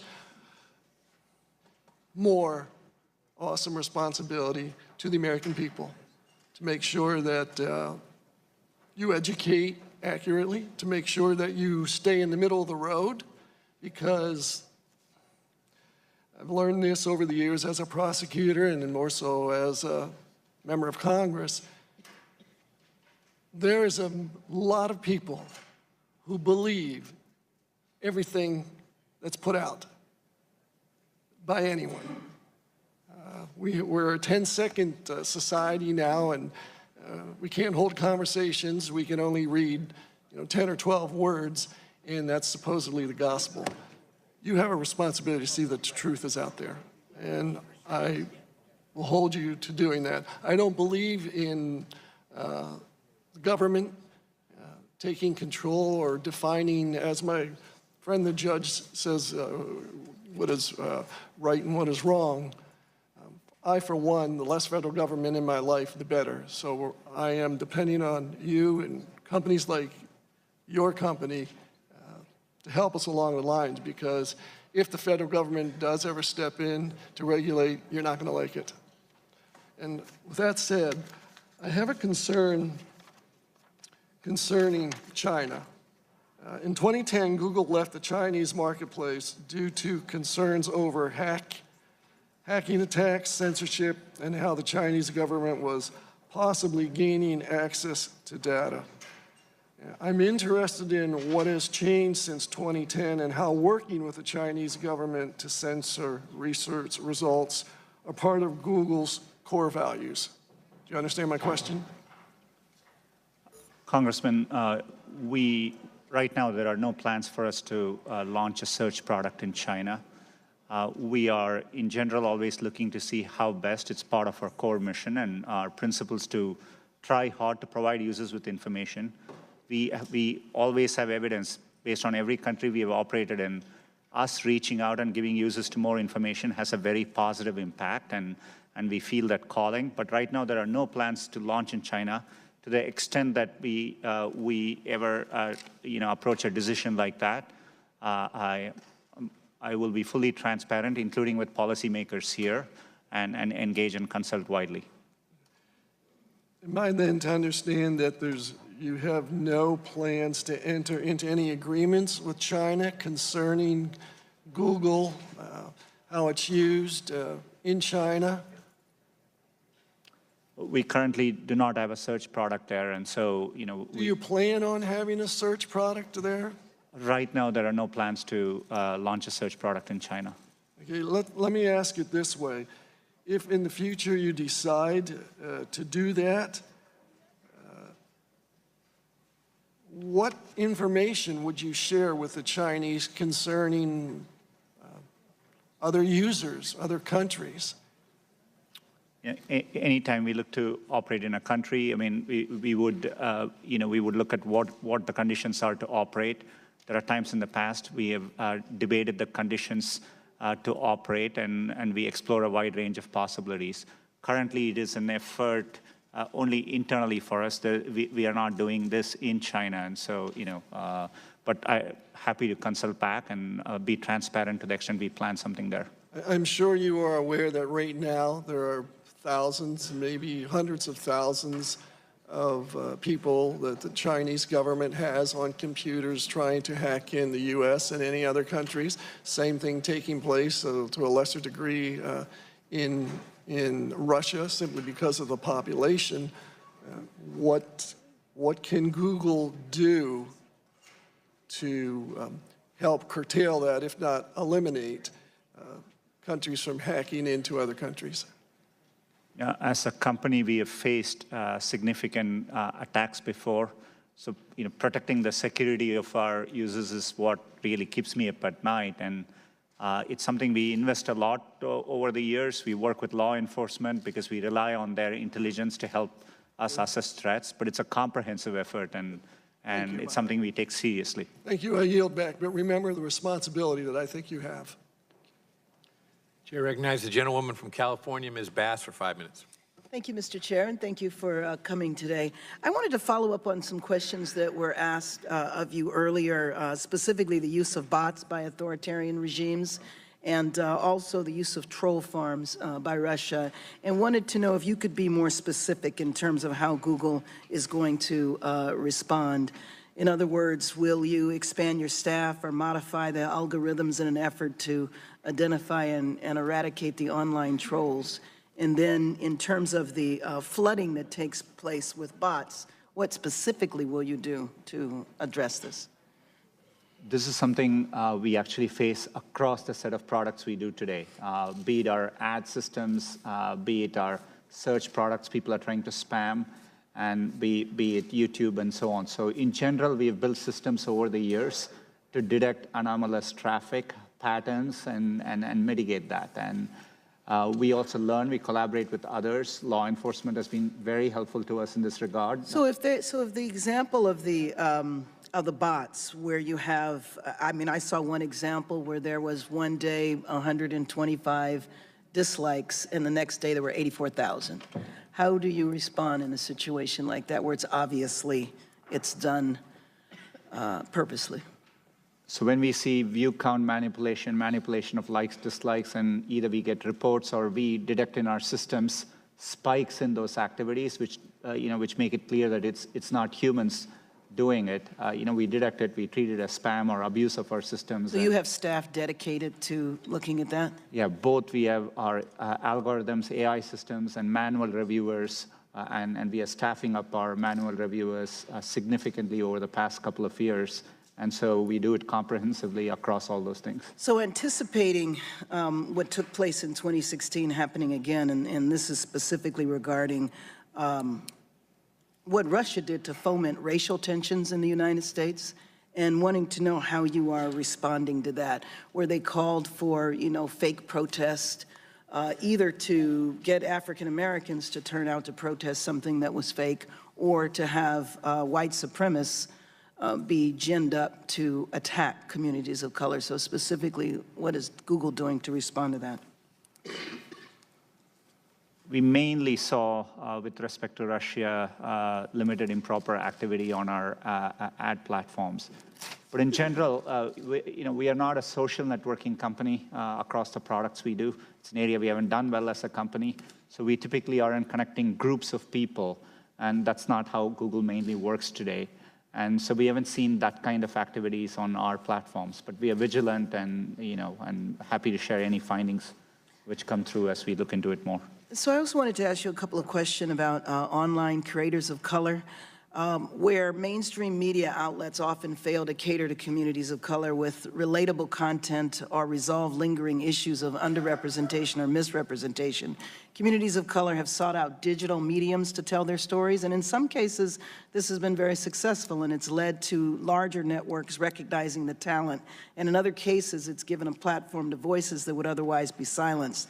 So I wanted to know what policies Google might be developing to put in place to ensure that the voice of online creators can expand. YouTube has a lot of community outreach programs. We partner with other organizations who do important work in this area.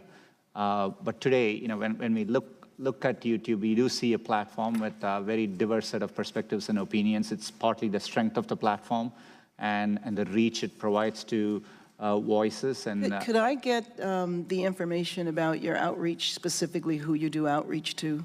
That would be very helpful. We'd be very happy to do that. And I yield back my time to Representative Deutsch. Thanks. I thank my friend from California. Mr. Pichai, I just wanted to finish up. Again, appreciate you being here. And I wanted to follow up on something that the chairman started our hearing with, and that was a question about information collected by Google. I think the report that he referred to talked about information collected specifically on Android phones, even if those phones aren't on Wi-Fi or the cell service isn't on. Is that something that happens? Congressman, it's not clear to me how something when there's no connectivity would happen, but we haven't. I'm sorry. So I'm aware of those concerns. We haven't been able to substantiate those specific findings. You're looking into those findings, though? There's an area where we are, our goal is to, we're trying to help users with the information they want. Today, there are many cases, users give us feedback. Part of what we're trying to do is they want us to be location aware when they get their... I understand, but you're not aware of data being collected while the phone is not connected to either cell service or Wi-Fi. Yeah, there may be specific instances. For example, GPS may be working, and so it depends on the specifics, but in general, no. And so finally, the question is, if that information is, if that's possible, if you learn that it is happening, and I would love you to share that with us, if you learn that's happening, and the information then when the customer turns on his or her cell service, if that information is then sent back to your company on their data plan, a lot of people obviously have limited data plans. When you look at this, if you could also look at whether, when the information is sent back to the extent it's happening, that it might cause some people to go over their limits, thereby costing them more on their monthly bill, that would be helpful information as well. That's good feedback. We will. Okay. Thank you, Mr. Pichai. Thank you, Mr. Chairman. Chair recognizes the gentleman from Georgia, Mr. Collins, for 5 minutes. Thank you, Mr. Chairman, and thank you, Mr. Pichai, for being here. Look, there is an understanding, I think it's come across from everyone here, and it's a saying that I've sort of lived by most of my adult life, and I think most people get. Perception is reality. Now, you can disagree with the perception, you can disagree with the reality, but at a certain point in time, as you've even heard from many of the folks discussing on both sides of the aisle today, there's several perceptions that are going on what's being stored, what's not being stored, and how that is, or how that data and that privacy issue, and also the effects or the outcomes of the searches are made. Now, one of the other issues, not just Google itself, but also YouTube, there's another issue that I will not touch today, but probably will do some questions on, is the issue of content and the issue of how that is stolen in many cases and how that could be worked on. Those are issues we'll deal with in another setting. We've talked about this. But I want to go through several questions because it's been discussed a lot about what you collect and what you don't collect. So the next few questions will be yes, no questions. I'm not trying to trick you here. It's simply what do you collect and how do you collect it, okay? In dealing with Google, do you or do you not collect identifiers like name, age, and address? Yes or no? If you're creating an account, yes, and using an account, yes. Yes. Specific search histories when person types something into a search bar. If you have search history turned on, yes. Device identifiers like IP address or IMEI. Depending on the situation, we could be collecting it, yes. GPS signals, Wi-Fi signals, Bluetooth beacons. You know, would depend on the specifics, but there may be situations, yes. GPS, yes. Yes, if you have location. Voice and conversations when using Google Voice products. We give an option to turn on or off. And but if a person didn't know it, voice and conversations when using Google Voice products. Yes. We only record when they initiated with OK Google and then say the terms after. Contents of emails and Google documents.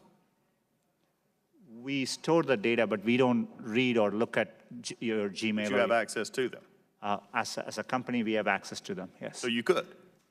Saying you don't or don't. I'm not asking do you or don't. I'm saying you could, though there is a possibility. We have clear established policies on how we would do that data. And their privacy policies, speaking of that, has changed 28 times, including 8 times since January 2016. So I think the policies, and this is why I'm asking these questions. Is there any type or origin of data which Google would refuse to collect that is not already prohibited by laws like COPA or HIPAA? And there are many categories of information today. We are particular about anything to do with health data. Those are covered under those. Anything that you would not collect outside of the 2 that I named, which are generally accepted as things you cannot collect. There are many things which we don't collect. For example, we don't collect, you could have a product like Google Home. We won't collect conversations unless you specifically ask us to. So you ask a question. And so we definitely are very careful and minimize the data we need to provide the service back to our users. I'm glad you mentioned data minimization. We'll get to that in just a second. How long do you keep the data that you have captured? Today, we give you the choice of whether you want to store the data or not. But if you store the data, from the time you turn it on, we store it for you. Okay, well, let me ask a question here. For all this has been discussed, age identifiers, search histories, all these things. And for how many would you say, let me just say, you've made an interesting question. How many people actually understand that they can actually cut this off? We remind people, and every day 20 million people come and make changes in these settings. We see robust activity. When you control 95% of searches, you control this in a very large way. I would say the vast majority, not the most sophisticated, not the ones in a certain age demographic, are not as familiar with this as, say, some who work in the industry or at least around the industry. Would that not be a fair statement? If you could repeat that, Congressman, sorry. I'll get back to it. Earlier it was said that identifiers such as age, name, and address are treated differently. If that is true, how are you treating them differently, and is the same data collection process still done? How is it treated differently than maybe some of these others that we have spoke of that came, I think, from Mr. Deutsch's discussions, such as locators and things like that? We offer different controls for that. So, for example, for location, we give specific controls. For your voice activity, we give specific controls. We are trying to meet users' expectations. And so, for example, some people may want their search history to be available, but they don't want YouTube history to be recorded. So we give those choices to our users. One of the general dynamics of most of this tech industry and those who collect data is data minimization. You brought it up just a few minutes ago. The issue that I have, and it was in March of this year, a security researcher actually downloaded his, quote, Google takeout. This is probably there. It was 5.5 gigabyte. This is not just a few names and addresses and where you went. Why, number one, does Google need all this information? We can answer that in the fact that 86% of your revenue comes from advertising, so we know you manipulate the data in some ways. However, can you explain what you do to minimize this data, which is generally an accepted standard practice among those who collect data? our goal is, but we are providing, for example, if we are providing you a service like Gmail, which we have done for 15 years, that data, we need to store it for our users, so they expect us to. So we are trying hard to match users' expectations. We don't need, our data for advertising, as I said earlier, most of it comes from just the keywords you type. And so, we need minimal data to do advertising. We give you options to turn ads personalization off. We store most of the data we do today to help give users the experience they want, and that's what we're trying to do. I'm going to go back to where I started. Perception is reality. The amount of data being collected here, how it is being used, how you monetize, the one ad, basically the flow of information that you have, and the monetization of that is a concern. I think the perception of how it is used and from what side of the aisle is something that this committee, I think, will take up and continue to process. But I think when most people deal with this, what I said earlier, I'm not sure that in the broad scope of things, simply clicking yes, especially in a society today in which some of these things, and especially that was talked about mobile, which we've not delved into even further, is going to open up a much larger situation in which is not just simply monetizing data, it's actually using information that can be then used by either law enforcement or others in legal proceedings that can then be used against them, that they're not going to understand exactly what is going on. With that, my time has expired, and I'll yield. Chair, thanks, gentlemen. Chair recognizes the gentleman from Rhode Island, Mr. Cicilline. Thank you, Mr. Chairman. Thank you, Mr. Pichai, for being here. In 2006, Internet pioneer Vint Cerf testified on behalf of Google that the open Internet was designed so that no central gatekeeper could exert its control to discriminate against rivals, consumers, or other businesses. Since then, it's become increasingly clear that this virtuous cycle of innovation is fundamentally threatened by the dominance of a few powerful companies. Tim Berners-Lee, the inventor of the World Wide Web, made this point clear in an open letter earlier this year where he warned that the open Internet has been compressed under the weight of a few dominant platforms that have the ability to harm competition and control which ideas and opinions are seen and shared online. Along with 83% of Americans, I strongly support an open, decentralized Internet that is free of powerful gatekeepers with the ability to discriminate against rivals, threaten innovation, or harm consumers. With that in mind, I'm deeply concerned by reports of Google's discriminatory conduct in the market for Internet search. According to findings by the European Commission, Google has harmed the competitive process by favoring its own products and services over rivals, or by deprioritizing or delisting competitors' content. And so my first question, Mr. Pichai, is as a proponent of Internet openness, will Google commit to ending the discrimination against rivals and other businesses through Google's products? Congressman, with respect, I disagree with that characterization. We provide users with the best experience they are looking for, the most relevant information, and that's our true north, and that's how we approach our products. But does that include the use of discriminatory practices? Is that part of your business model? Definitely not. And in the European Commission, we are appealing that decision. When they looked at shopping as a category, they excluded Amazon as a potential entrant in the space. So the specifics matter here. We are interested in providing users with the best information they are looking for, be it from another company and be it from a competitor. That's what we are interested in doing. Well, I strongly believe in structural antitrust enforcement. I also plan to work with the Federal Trade Commission to develop legislation to address this type of discriminatory conduct online. Will Google commit to working together with Congress on legislative proposals designed to ensure that online firms with significant market power are not able to harm the competitive process through discriminatory conduct? We're happy to engage constructively on legislation around any of these areas. Thank you. I'd like now to turn to the question of China. Mr. Pichai, the operating environment in China has deteriorated with respect to surveillance, censorship, and the like since Google first made the decision in 2010 to leave. In September, I sent you a letter along with 15 other colleagues raising serious concerns about reports that Google is planning to re-enter the Chinese market with an app-based search engine that would likely have to comply with strict censorship and surveillance requirements imposed by the Chinese government. Since then, a widespread chorus of opposition to such a move has emerged, including from lawmakers, leading human rights activists, and a group of Google's own employees. The environment has deteriorated. your launching an app in that environment would seem to be completely inconsistent with Google's recently launched AI principles, which say you will not design or deploy technologies whose, and I quote, purpose contravenes widely accepted principles of international law and human rights. It's hard for me to imagine you could operate in the Chinese market under the current government framework and maintain a commitment to universal values such as freedom of expression and personal privacy. So I want to ask very specifically, are any employees currently having product meetings on this Chinese project? And if not, when did those end? We have undertaken an internal effort, but right now there are no plans to launch a search service in China, as I said earlier. Are there any current discussions with any member of the Chinese government on launching this app? Currently, we are not in discussions around launching a search product in China. Are there any current discussions with members of the Chinese government about this?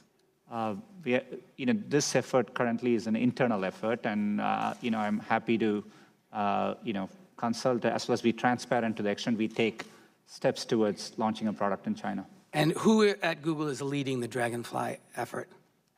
It's our efforts around building search. It's undertaken by our search teams, but these are distributed efforts. It's a limited effort internally currently. Will you, Mr. Pichai, rule out launching a tool for surveillance and censorship in China while you are CEO of Google? Congressman, I commit to engaging. One of the things which is important to us as a company, we have a stated mission of providing users with information. And so we think it's in our duty to explore possibilities to give users access to information. And, I have that commitment, but, as I said earlier on this, we'll be very thoughtful and we will engage widely as we make progress. Well, I appreciate that. And let me be clear, this goes beyond Google and frankly beyond China. At a moment of rising authoritarianism around the world, when more leaders are using surveillance, censorship, and repression against their own people, we're in a moment that we must reassert American moral leadership. And I think it's important that because other countries will look at that relationship. And Mr. Chairman, with that, I'd ask unanimous consent to submit for the record the letter of 15 colleagues and I sent to Mr. Pichai, his response, and a letter from more than 50 human and civil rights organizations opposing the launch of a censored Google search engine for the Chinese market. And would just note, Mr. Chairman, that in the submission of this for unanimous consent, the NGO letter reports that, and I quote, the Chinese government is actively promoting its model of pervasive digital censorship and surveillance around the world. Many governments look to China's example, and a major industry leader's acquiescence to such demands will likely cause many other regimes to follow China's lead, provoking a race to the bottom in standards. It would also undermine efforts by Google and other companies to resist government surveillance requests in order to protect users' privacy and security, emboldening state intelligence and security agencies to demand greater access to user data. So the implications, Mr. Pichai, as you understand, are well beyond China, and I'd ask that they be made a part of the record. Without objection, so ordered. Chair now recognizes the gentleman from Florida, Mr. Getz.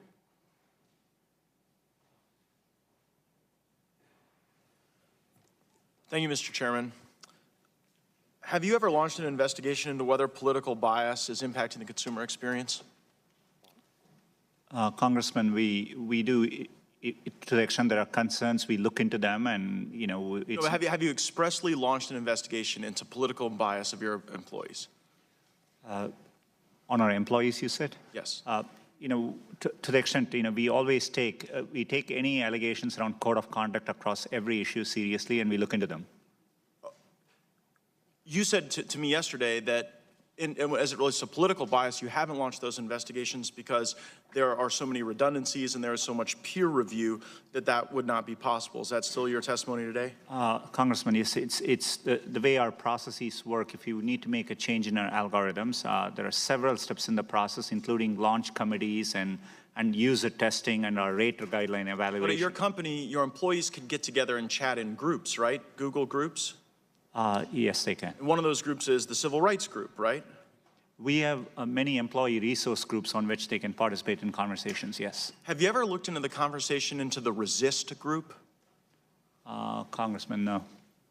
Is that a surprise to you that there's a Resist group? I'm not aware whether such a group exists or not. If there was a Resist group, would that be the type of thing that you would want to look into? We have clear policies around how our products are built. And no, but if there's a resist, you know that the resist movement is a movement built to resist the agenda of President Trump. If there's a resist group within your company where groups of employees, not one, are getting together within that group to engage in discourse on company time with company infrastructure, does that strike you as the type of thing you would want to investigate? Congressman, I'm not aware of any such group. None like that has been brought to my attention, and happy to follow up to, and understand the concern better. Yeah, Mr. Chairman, I seek unanimous consent to enter into the record a document from what purports to be Google employee Miles Borens, which is opposed to the Google group Resist. Without objection, so ordered. I'm also reading now from the discussion that occurred over Breitbart and Google Ads, and I'm quoting from one of your employees who purportedly posted, anyone want to hold their nose and look through Breitbart.com for hate speech? Why would someone need to hold their nose to do that work? Congressman, today we have 90,000 employees, and they communicate in forums. As a company, we have allowed freedom of expression, and we don't stand or condone comments expressed in these things. We are very clear about our policies as to how we build our products, and we serve our publishers that way. Well, if you haven't launched an investigation in any of your employees, because it would take a group of employees to engage in improper conduct, and if those groups of employees are engaging in discussion on your platform, and if one of those platform groups is Resist, and if on that Resist movement site or any other sites in your platform, there's discussion of suppressing conservative speech, why would that not be something that you would launch an internal investigation in, publish the reports, sanction those employees that may or may not be engaged in improper conduct, so that we can all have greater comfort in the user experience? Congressman, first of all, I want to assure you, we have checks and balances so that employees, and we not just on this issue, across any issue, we protect the sanctity of our systems, our product development process, and we would do that. How can I have confidence that you're protecting the sanctity of your system when you don't even know that your employees are getting together on your own company's infrastructure to talk about political activity?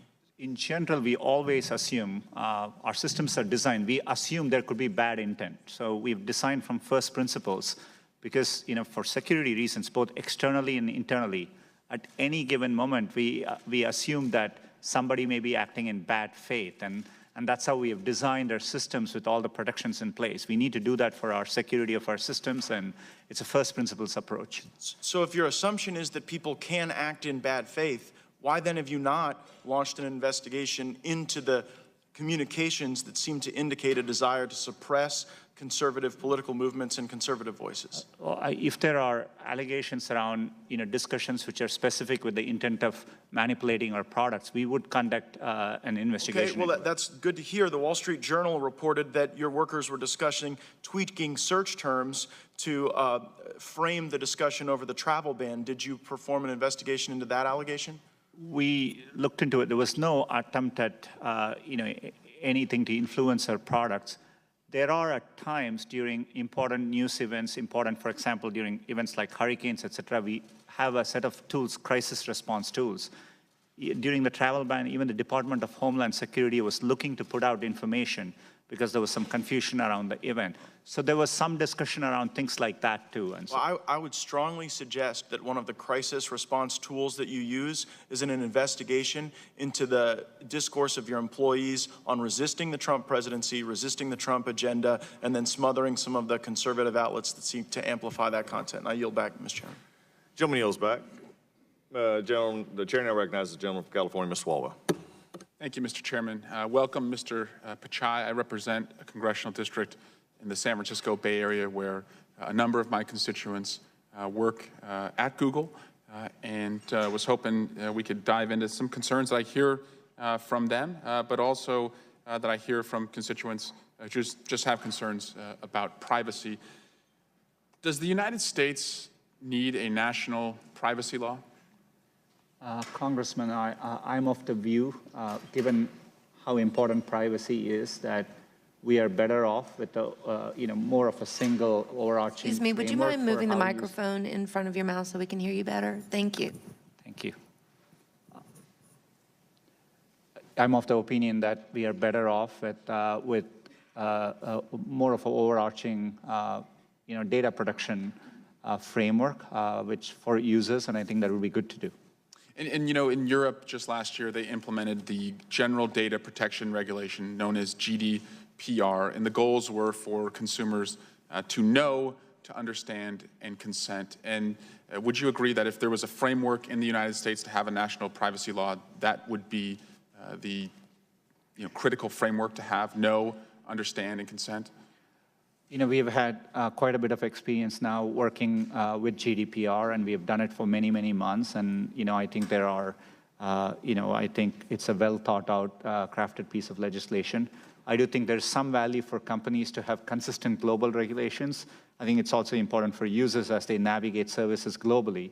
And so I do see value in aligning where we can. Mr. Pichai, as part of Russia's attack on our democracy in 2016, it used ads on your platform, on Facebook's platform, on Twitter's platform, and money was provided in rubles and from Russia addresses. What has Google done to make sure this doesn't happen again? And just last week, Secretary Mattis confirmed that Russia continued its attack on our democracy in the most recent midterm elections. Congressman, as I said earlier, it's an area where we invest a lot. I mean, we did see limited improper activity, and obviously we learned from that. We've been very transparent with our findings. Leading up over the past couple of years, anytime we have found other activity, which is material, we disclose it, and we are constantly evolving the practices we do. But I do say our efforts have been pretty successful so far. Google as a whole through both our election cycles. But it's an area where it's never enough, and so you're constantly vigilant and doing more. And Mr. Pichai, I don't think anyone disagrees that seeing an answer on a results page for certain queries can be useful. For example, if I type in, what is 25 times 15, and Google spits out 375, that's useful. But today, if my wife was to search for a pediatrician in Dublin, California, instead of being matched with the most relevant information from across the web, according to Google's algorithms, my wife or any mom would see a map that is powered by Google's ecosystem of local reviews. And in response to claims that Google has put its own results ahead of its competitors when its PageRank algorithm believes the competitors should be ranked higher, Google has told certain international enforcers that local search results come from a specialized index, which is distinct from its organic web index. And I was hoping today you could clarify for me, is it technically possible for Google to compare local business content it collects against that of content collected by third-party services using a PageRank-like quality score? We employ a wide variety of signals. We are interested in providing users. We respond to user feedback. So as a user, you could be on a mobile phone with very limited connectivity. You could be a busy parent on your way, and you're checking for some information, maybe trying to find a doctor because your kid is sick. And so we are looking to see how we can get that information to you as quickly as possible. That's the use case which drives our product development. And if that information is best available from another company, we make it available. There are times we are able to provide that information because we have better information. And so we are constantly looking, and we do that to the best of our ability. Thank you. I yield back. Gentleman yields back. At this time, the chair recognizes the gentleman from Louisiana, Mr. Johnson. Thank you, Mr. Chairman. Mr. Pichai, we want to thank you for appearing today and for taking the time to answer and meet with us individually, answer our questions. I think you and I both agree it's important for your company and for the people for us to have this public hearing and to get all this information on the record, so to speak. So as we discussed in my office yesterday, my conservative colleagues and I are fierce advocates of limited government. And we're also committed guardians of free speech and the free marketplace of ideas. We do not want to impose burdensome government regulations on your industry. However, we do believe we have an affirmative duty to ensure that the engine that processes as much, as we've said today, 90% of all internet searches is never used to unfairly censor conservative viewpoints or suppress political views. Your challenge today, and in the days ahead, is to convince the members of this body that Google and your industry peers will implement your own sufficient safeguards and solutions to this problem so that the government doesn't have to intervene. Here's a question. In previous hearings and discussions, Google has described the Trusted Flagger program as a source for recommending content be removed from your platform. Recently, Google released a transparency report on content removal, which revealed that out of the 7.7 million automated flagging removals from your platform, YouTube, around 70% of that content was removed before it had received any views from the public. Here's the question. How does Google ensure that content removed in the automated process is not merely because of philosophical or political differences? Congressman, it's an important question. As you said, YouTube is committed to being a platform for freedom of expression, and we go to great lengths to do that. We only handle videos in the areas of clearly defined policies we have. We do have automated systems, but we assess it, we later spot check it to make sure the system is working as intended. We respond to feedback. As content creators, you can appeal if you think something was removed erroneously. But it's really important to us that we provide a platform for freedom of expression, but enforce the rules of the road on areas where we have said, but we are very transparent about the areas and the clear policies with which we do those things. You've spoken a lot today about objectivity. That's the goal. We applaud and appreciate that. As you know, Alphabet's incubator Jigsaw has introduced Perspective. It's a tool that uses machine learning to filter online discussions for, quote, toxicity, unquote. This to me raises issues of how Google's parent company is using machine learning to filter speech that is viewed as unproductive, such as ad hominem attacks or offensive language or the like. When creating a tool like Perspective, what steps is Google taking to protect conservative viewpoints from being considered toxic by subjective reviewers as the program progresses? Congressman, Perspective, provided by one of our sister organizations, Jigsaw, it's a platform for publishers to use. So the publishers get to define what they want acceptable or not, and then that's what the tool provides for them. But I think your point is valid. I mean, we don't want to be in the position of just editorializing publisher content, and we are just providing a tool for publishers to better drive the content on their platforms. You mentioned the appeals process if a content provider has their material flagged.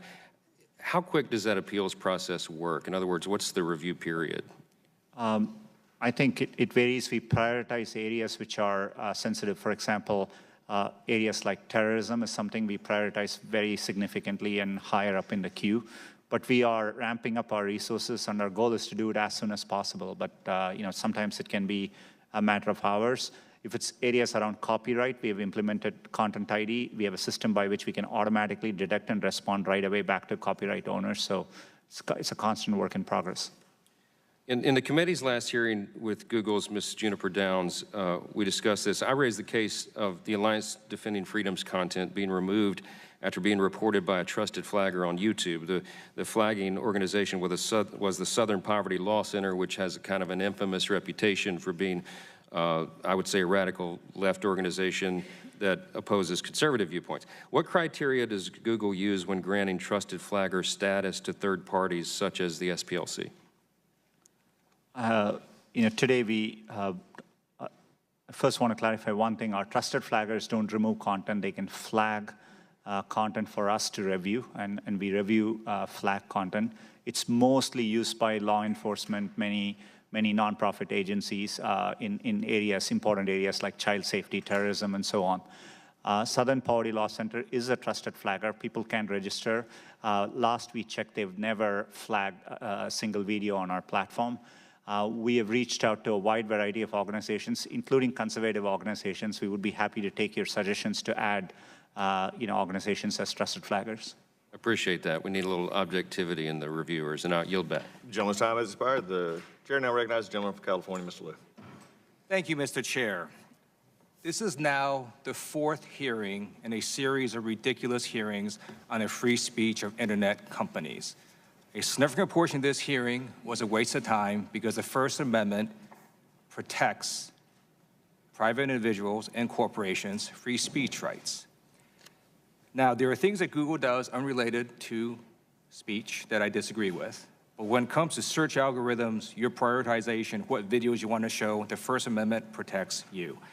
So I'm going to ask you a series of questions. Some of them are fairly basic, and I apologize, but I feel like I have to educate some of my colleagues on how the U.S. Constitution works, and feel free to answer yes or no. So my first question is, we here on the Judiciary Committee are the government, and Google is a corporation, correct? Yes or no? Yes. All right. The First Amendment limits what government can do in regulating the content of speech. It does not limit Google, but Google does have to follow corporate laws and other laws.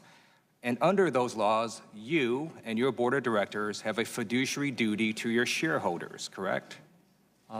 Yes. Okay. And one of the ways that Google generates a profit is when consumers use your search engine, they watch videos, some of them click on ads, they use your applications. Isn't that one way you generate profit? That's one of the business models we use. And if consumers were not getting the search results they wanted, or not getting the videos they wanted to see, they might start moving to your competitors. Isn't that right?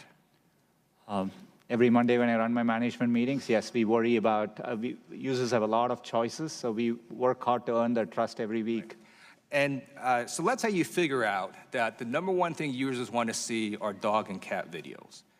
Under the U.S. Constitution, you have the absolute right to promote dog and cat videos. I'm not saying you do that, but you do have the right to do that if you wanted to. Isn't that correct?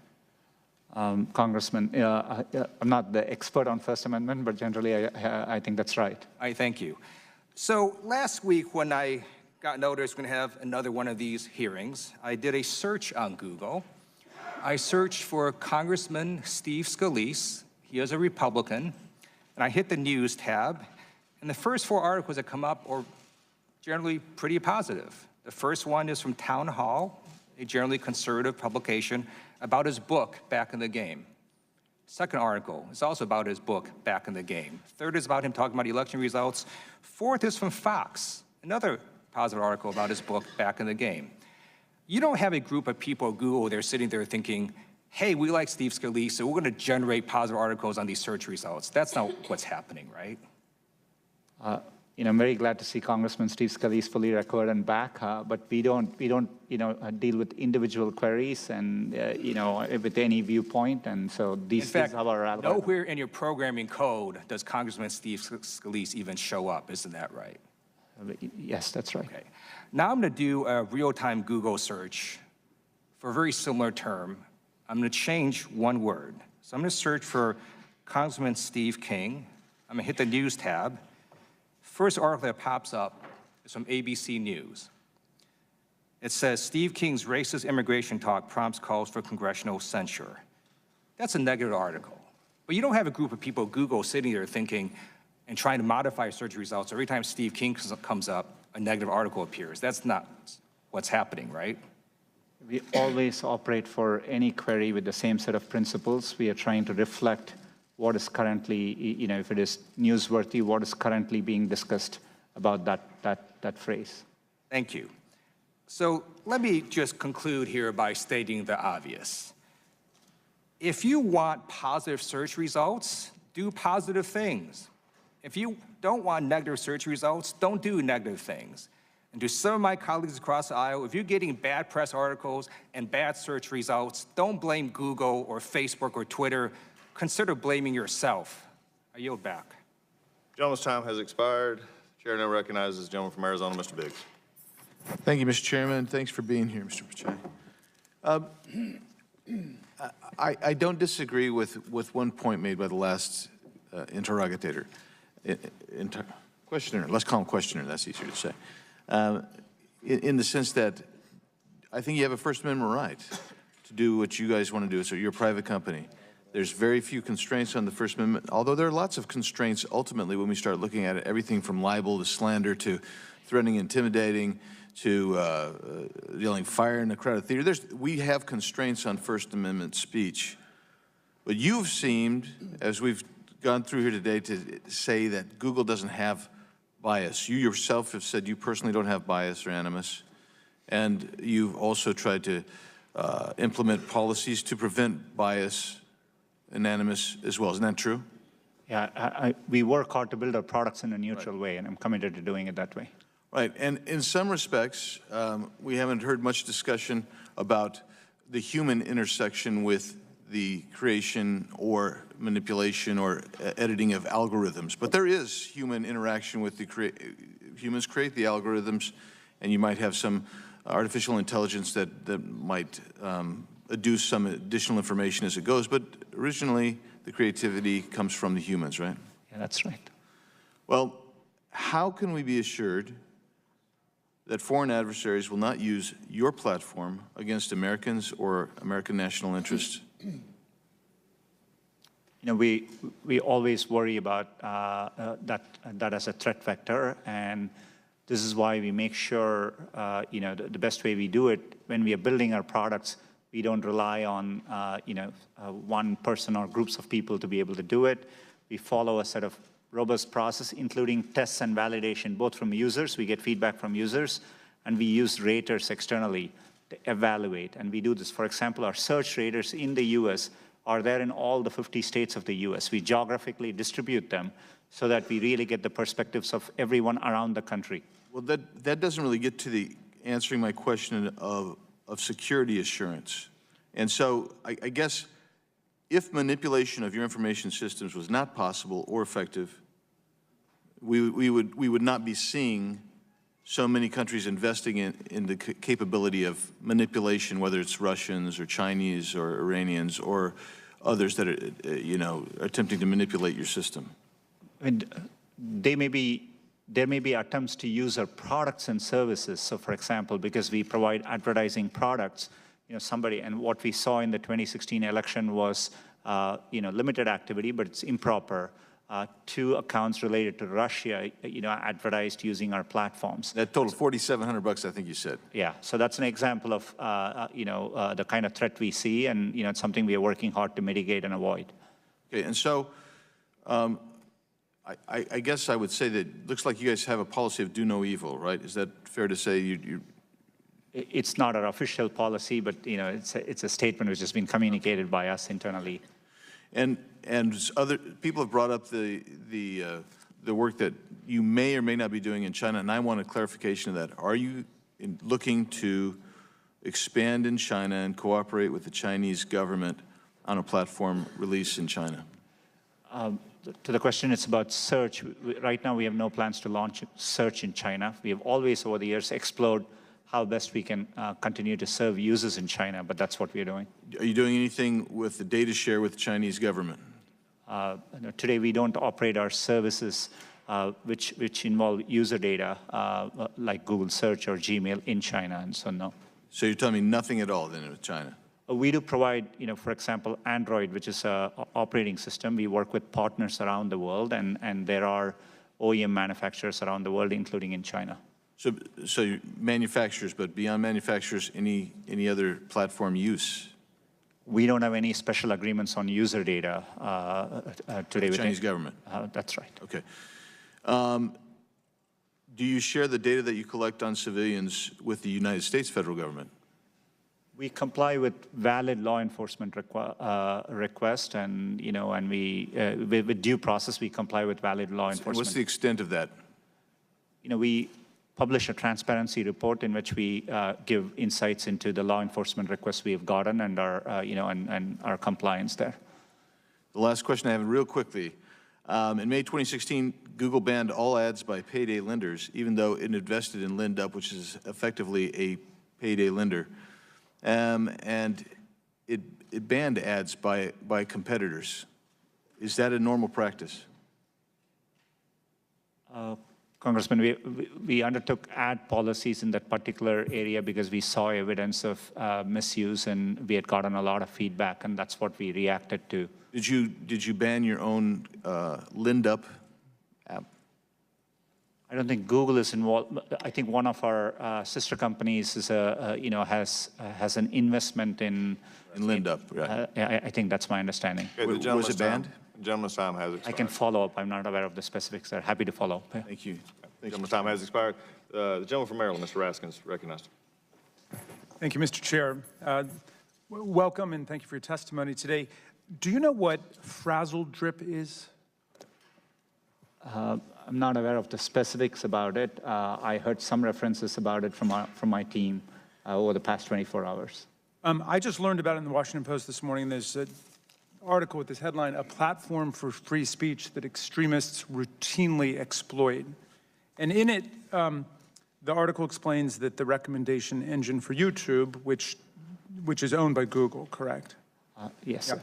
The recommendation engine for YouTube recently suggested videos claiming that politicians, celebrities, and other elite figures were sexually abusing or consuming the remains of children, often in satanic rituals, according to watchdog group Algo Transparency. The claims echo and often cite the discredited Pizzagate conspiracy, which 2 years ago led to a man firing shots into a Northwest Washington, D.C. pizzeria in search of children he believed were being held as sex slaves by Democratic Party leaders. One recent variation on the theory, which began spreading on YouTube this spring, claimed that Democrat Hillary Clinton and her longtime aide Huma Abedin had sexually assaulted a girl and drank her blood, a conspiracy theory its proponents dubbed frazzle drip. Now, the article goes on to describe how this frazzle drip conspiracy is all over YouTube, and some of the frazzle drip clips purport to show grainy images of Clinton and Abedin committing crimes and speak of invoking the death penalty. One video, which has been viewed 77,000 times and remains online today, has a voiceover that says, "Will these children become the dessert at the conclusion of the meal?" So, and this is just one example that they use of extreme right and paranoid conspiracy groups using YouTube as a place to trade their videos and to promote propaganda. What is your company policy on that, and are you trying to deal with it?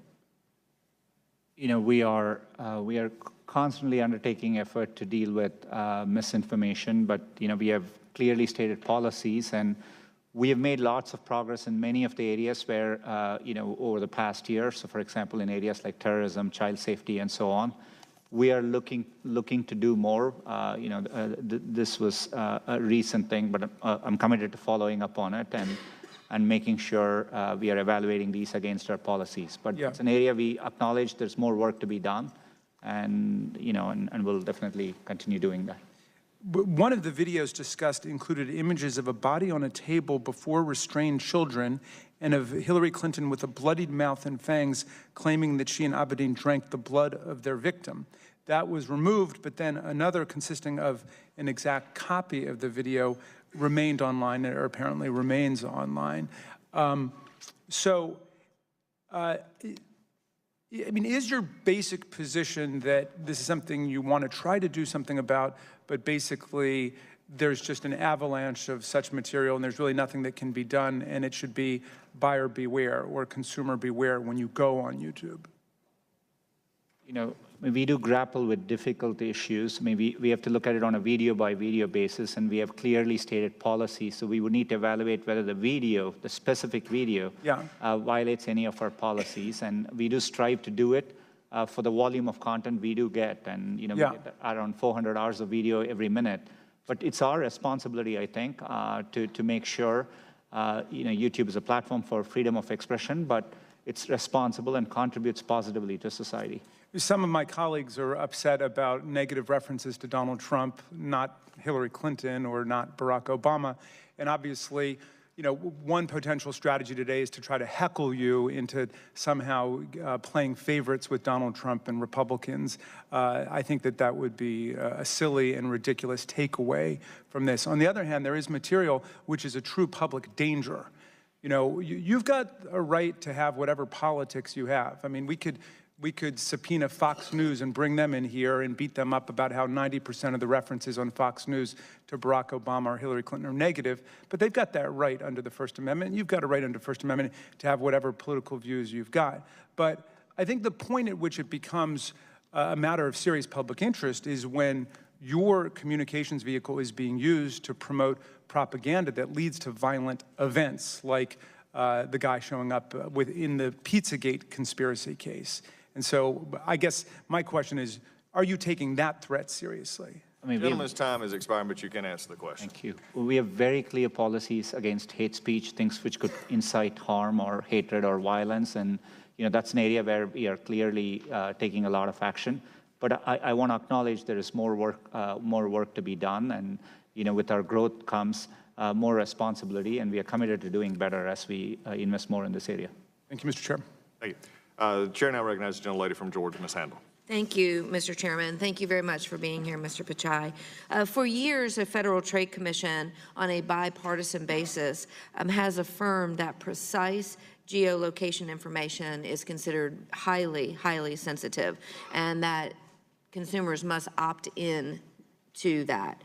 Do you agree with that? Yes, I agree with that. Do you think there's other information, privacy information of consumers that should also be required to have opt-in versus opt-out?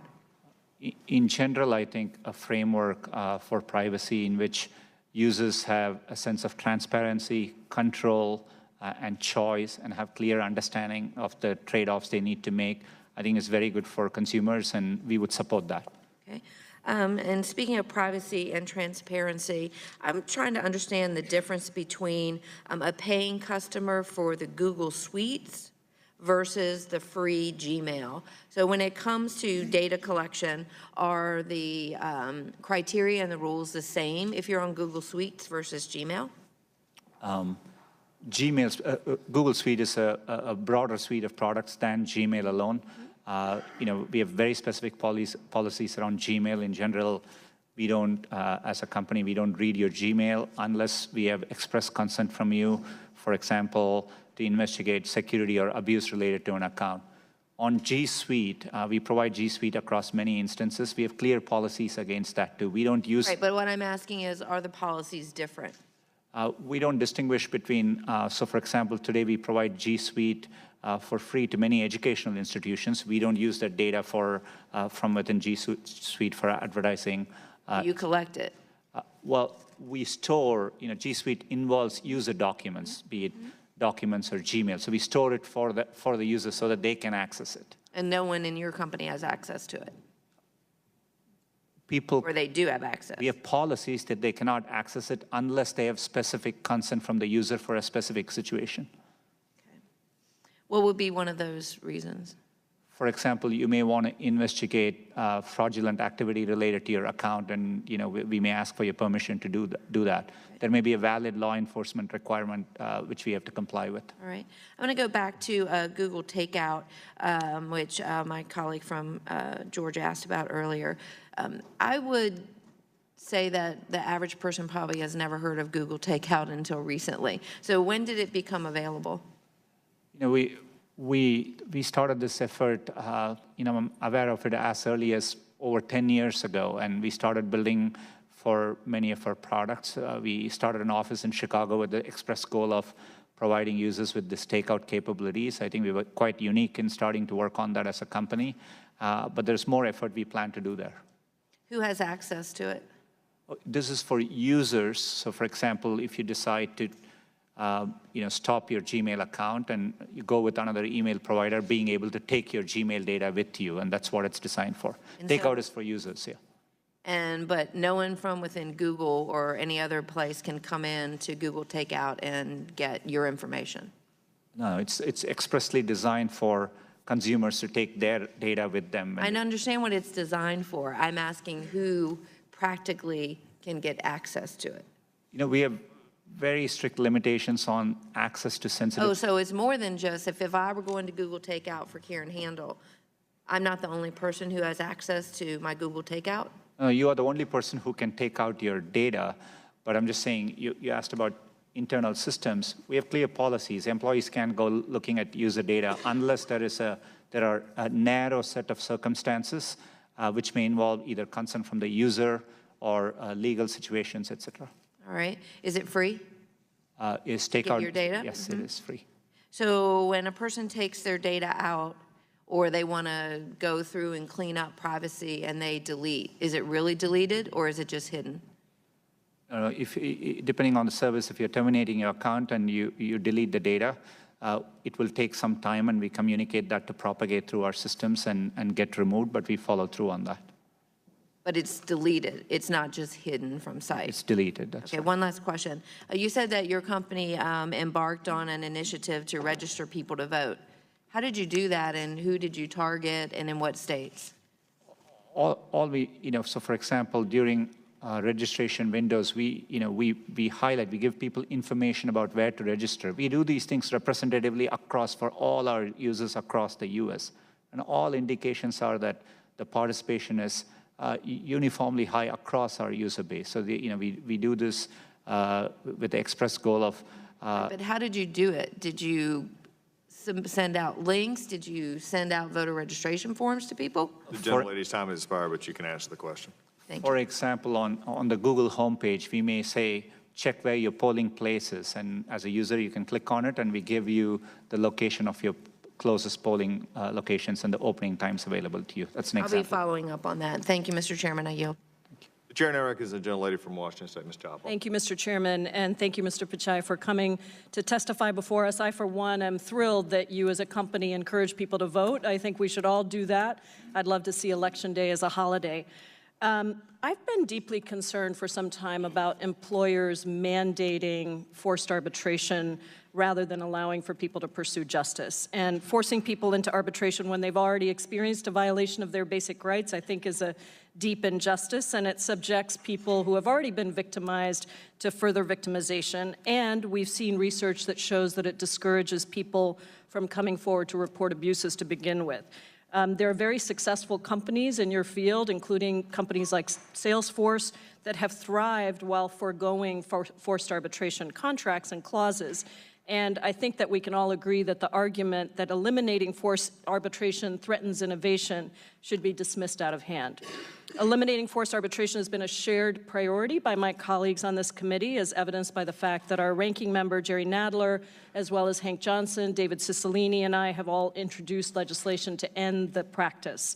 And I was very heartened to see that Google ended forced arbitration, but only in the context of sexual harassment. And so I hope you agree with me that upholding people's fundamental right to safety in the workplace and freedom from discrimination, whether it's based on gender or sexual orientation or race or religion or any other metric, really benefits all of us. And so I wanted to point out that it's particularly critical for companies like Google to take that moral leadership in this space, since there are limitations for affected people to pursue system-wide change through tools like class action lawsuits. And I recognize that this is not exclusive to Google and that it extends to many, many other employers. But since you're here before the committee today, which has jurisdiction over this issue, I want to ask you if you will voluntarily commit to expanding the policy of ending forced arbitration for any violation of a person's rights, not just around sexual harassment, but really for all of your employers and your contractors. Congresswoman, thanks for the question. It's an important area. One thing, if I could clarify, today our arbitration agreements don't require any confidentiality provisions. That's how we have done it. But as you mentioned, for sexual harassment, we agreed that it should be up to the employees, and we gave them a choice. We are definitely looking into this further. It's an area where I've gotten feedback personally from our employees, so we are definitely reviewing what we could do, and I'm looking forward to consulting and happy to think about more changes here. Well, we'd love to work with you on that. I think that this really, for people who are listening to this hearing that may not understand this, basically when you sign a contract, as we saw with sexual harassment, some employees don't even know what they're signing away, but they're signing away their ability to actually pursue claims in the justice system by going to forced arbitration. And so I think that this is very, very important. I think your point about confidentiality is important, but that's not the issue here. That is about transparency, but it's not about the basic right of somebody to seek access to due process and to justice in the courts. So what stage are you at in advancing the issue of ending forced arbitration, both on the sexual harassment side, but also in terms of the process for looking at it more broadly? How do we have a timeline? How do we engage with you to make sure that you endorse our legislation as we move forward in the next Congress? We've already enacted the changes for forced arbitration, for giving arbitration as an option for employees for sexual harassment. We are definitely reviewing what more we could do in this area. I'm definitely happy to have my office follow up as they're thinking about it to get your thoughts on it. And we are definitely committed to looking into this more and making changes. Thank you. The other issue I wanted to just raise in my last minute is moderating hate speech. And this has come up in a number of different ways, and we appreciate the work that you have done, particularly with YouTube. I know we had Alex Jones in the room earlier, but I think promoting conspiracy theories that are patently false and result in real harm is a problem. Do you agree with the UN High Commissioner for Human Rights assessment that social media played a role, for example, in perpetuating genocide against the Rohingya? And what is Google's responsibility to moderate hate speech on your platforms? We feel a tremendous sense of responsibility to moderate hate speech. We've defined hate speech clearly as inciting violence or hatred towards groups of people. It's absolutely something which I think we need to take a very strict line on, and we've stated our policies clearly, and we are working hard to make our enforcement better, and we have gotten a lot better, but it's not enough, and so we are committed to doing more here. Well, we really look forward to working with you on that. And before I yield back, Mr. Chairman, let me just take a point of personal privilege to say I was born in the same state as you in India, and I'm excited to see you leading a company and continuing to show that immigrants to this country contribute great value in spite of some of the rhetoric we hear. Thank you, Mr. Pichai. I yield back. Gentlelady's time has expired. Now, Chair recognizes the gentleman from Pennsylvania, Mr. Rothfuss. Thank you, Mr. Chairman. Mr. Pichai, thank you for being here. I appreciated the reference to Pittsburgh in your opening testimony. Great to have you in a part of our community there. Your company really should be held out as a success story of America's free enterprise system. Google has very powerful products and services. There is a saying that goes with great power comes great responsibility. I think you realize that. I want to talk a little bit about these allegations of bias that have been out there. I've seen the media reports about a few Google engineers lamenting the 2016 election results. Then they discussed potentially manipulating search results that would favor some political viewpoints in the future. On a hypothetical level, those Google engineers believe that they had the power to influence an election. Do you think Google's products and services are powerful enough that they can sway public opinion to tilt an election if the company wanted to? Are your products that powerful? Congressman, today we see users get information from a wide variety of sources, and while Google is a big player in search, search is just one of the ways in which people get information. They get it from social networking sites. Do you think that your products are that powerful?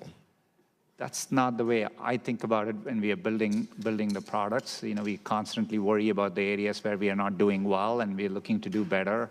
We definitely see a lot of innovation, not just from within the U.S., but globally around the world. And we do realize we are a large company, and with that comes scrutiny, and we think it's important to engage on that. You've testified about Google and its algorithms working on in a nonpartisan way, and that you're confident that Google does not approach work with any political bias.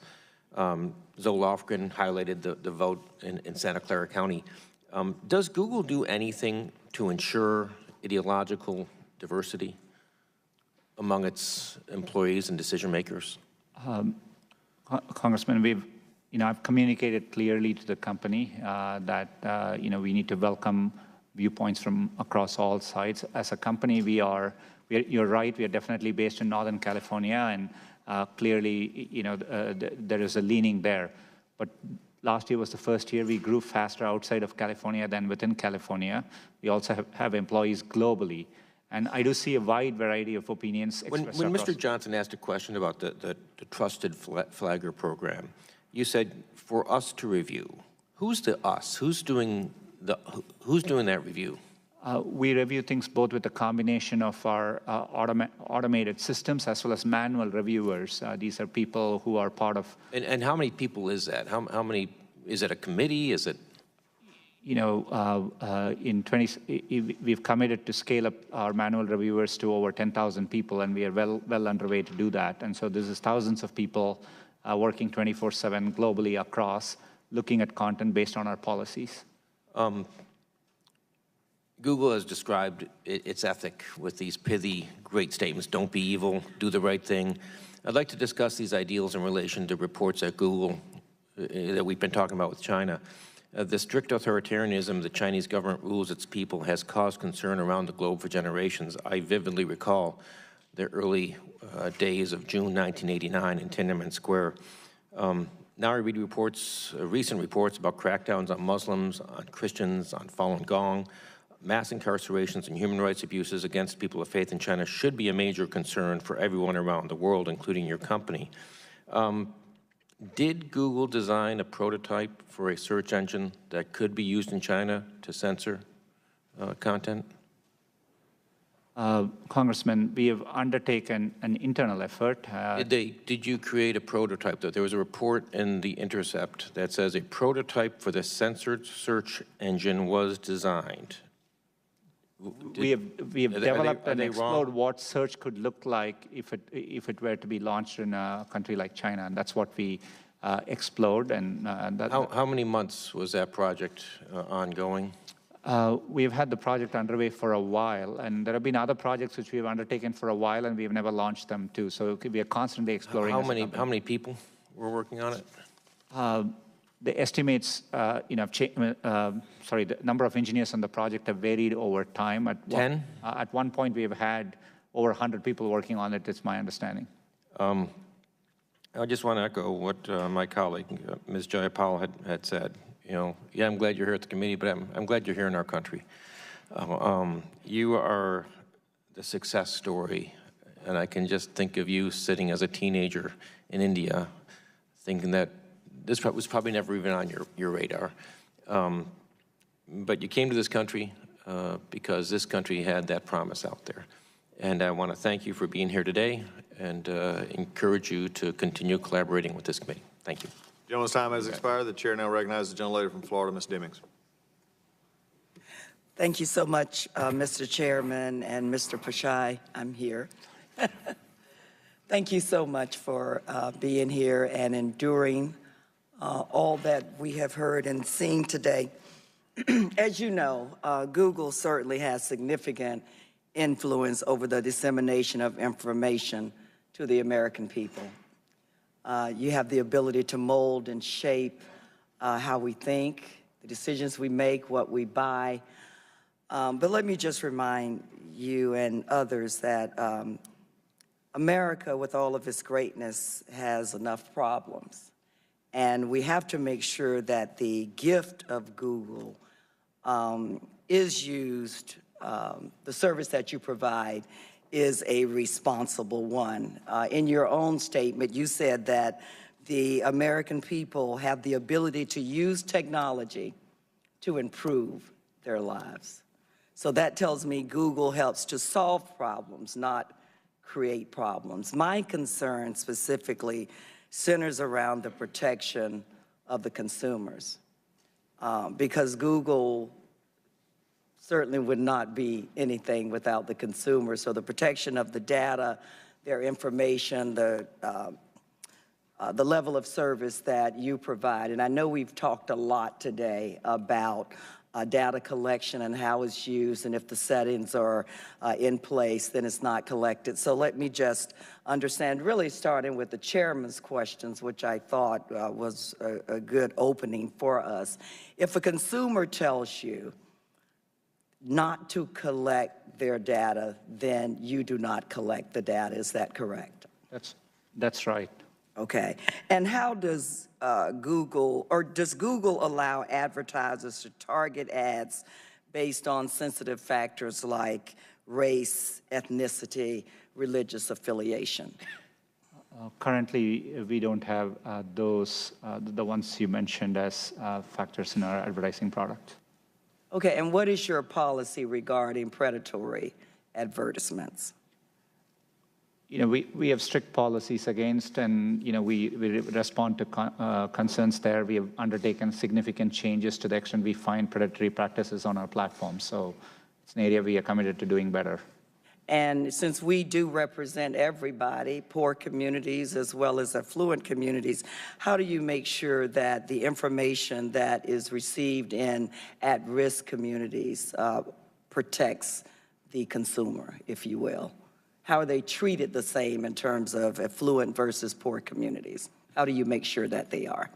We do engage with community organizations. We do, our teams do wide outreach, and to the extent there are specific concerns, which, there is an abuse of our product or platform which affects, communities disparately, we do follow up and engage and take action. And how do you do that again, please? So for example, if there's a specific category of a product where we get clear feedback, the way we have implemented the product has a disparate effect on some minority communities, we do engage and we understand and make changes in our products or policies. So you get feedback. So do you initiate or do any checking, or does that information have to come back to you, or are you proactive in terms of looking for those type of vulnerabilities? We do both, and but I do think there's more we can do in being proactive, and it's something I'm happy to follow up and understand better. But it's an area we are committed to doing well. You talked quite a bit about working more with law enforcement. I believe you've said that maybe 4 or 5 times. I'd like to hear more about some of the things that you do with law enforcement to protect the consumers as well, and protect our electoral process and other things that we should care about. We do this across a wide variety of areas. So for example, when there were concerns expressed about election interference, it's an area where we look to law enforcement for guidance. Areas like child safety is an area where we actively collaborate with law enforcement agencies. So fraud, malware, and depending on the area, we engage and we support them through efforts they are trying to do. The opioid crisis is a good example of an area where we are doing a lot of work with law enforcement. What do you think is the main area where Google could improve to better help the consumer? I always better protect the consumer. I always think, privacy is an area where we think is sacrosanct, and we have done a lot for users over the years, but it's an area where expectations are constantly evolving, and we are, as a company, needing to evolve and adapt to it. And so it's an area we are committed to doing better, but it's an area I want to acknowledge that there's more to do, and that it's never done, and something we are committed to doing better. Again, thank you, and Mr. Chairman, I yield back. Gentlelady yields back. The chair now recognizes the gentleman from Texas, Mr. Gomert, for 5 minutes. Mr. Pichai, appreciate your being here. And I think most all of us agree on both sides. We applaud great work. For example, Steven Spielberg, despite politics, he's provided my family a lot of enjoyment and entertainment. You and your colleagues at Google have created an extraordinary vehicle for searching out things. It's fantastic. And as Mr. Liu, my friend across the aisle, was pointing out, you've got government that's not supposed to interfere in people's civil rights, and then you've got a company, a corporation like Google. My problem is when the government gives its immunity from lawsuits over to a private corporation that's the head of that corporation doesn't even realize that there is political bias run amok in his company. And that's the problem. I don't want to see you overregulated. I don't want to see you regulated. I want to see others come up with brilliant ways, as you, Mr. Brim, and others did, to create something that makes life easier. But a good example, you have a trusted flagger, you'd indicated, called the Southern Poverty Law Center. The Southern Poverty Law Center really has stirred up more hate than about any other group I know. They stirred up one guy to the point that he went to the Family Research Council, and I know those people, and they're Christians. And they believe, and I believe, that Christianity is really more based on love than about any other religion in history. God so loved the world, he sent his son so loved the world, he gave his life. And yet they stirred up hate against the Family Research Center, and a guy goes in shooting. You have, let's see, June 18th of this year, Southern Poverty Law Center announced it had reached a settlement with Najib Nawaz and his organization, Gilliam, for falsely labeling them as anti-Muslim hate group. They were wrong. Now, you consider them a trusted flagger, yet they keep creating problems for people that are not haters. And in fact, they had to excuse me, they had to pay out $3.375 million.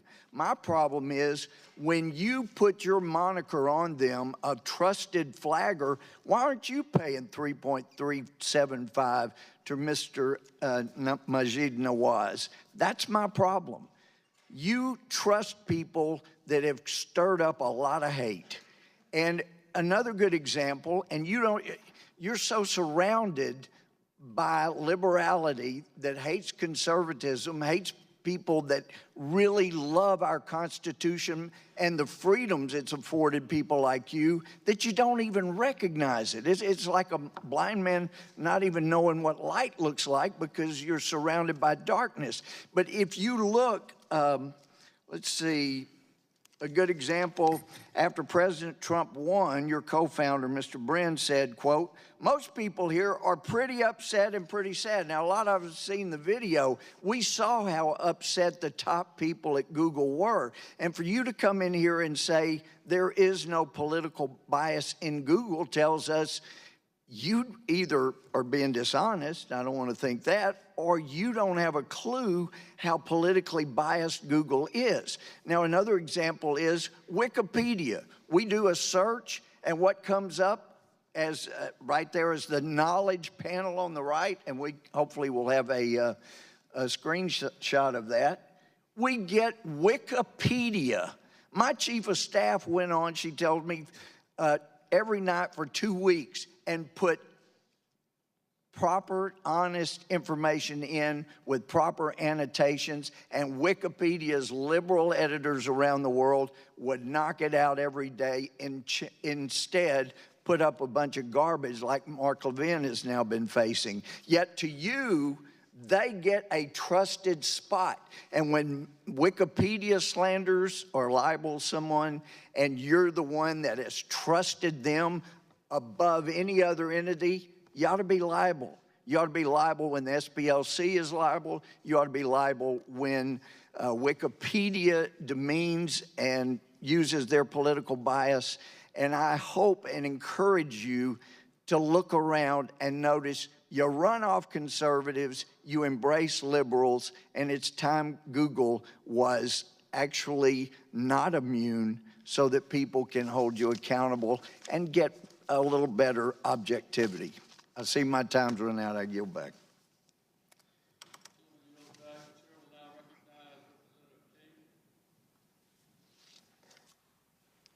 Thank you, Mr. Chairman.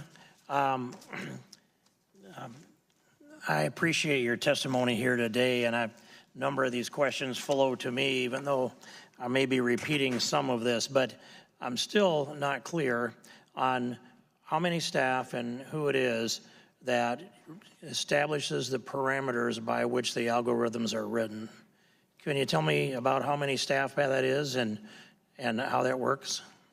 Congressman, today it's our search team, which works on the core of our search teams, and it's well over 1,000 people. I'm happy to elaborate more, but it's thousands of people. That's close enough conceptually.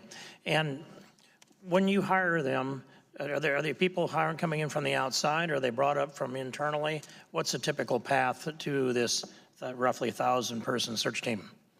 It's a combination of both, but senior-most engineers on our search team typically tend to have been in the company for a very long time. Mm-hmm. And so most of the time you will know them from having worked with them. Do you then, do you go into their social media to try to determine what they might be doing on social media? Normally we don't, as a company we have allowed people to express themselves, but we make it clear that how we build our products is done with great care and thought, focused on giving users the information they are looking for. But these are this team of roughly 1,000. They're the people that write the parameters by which those who write the algorithms write the algorithms. That's roughly correct, yeah. Uh-huh.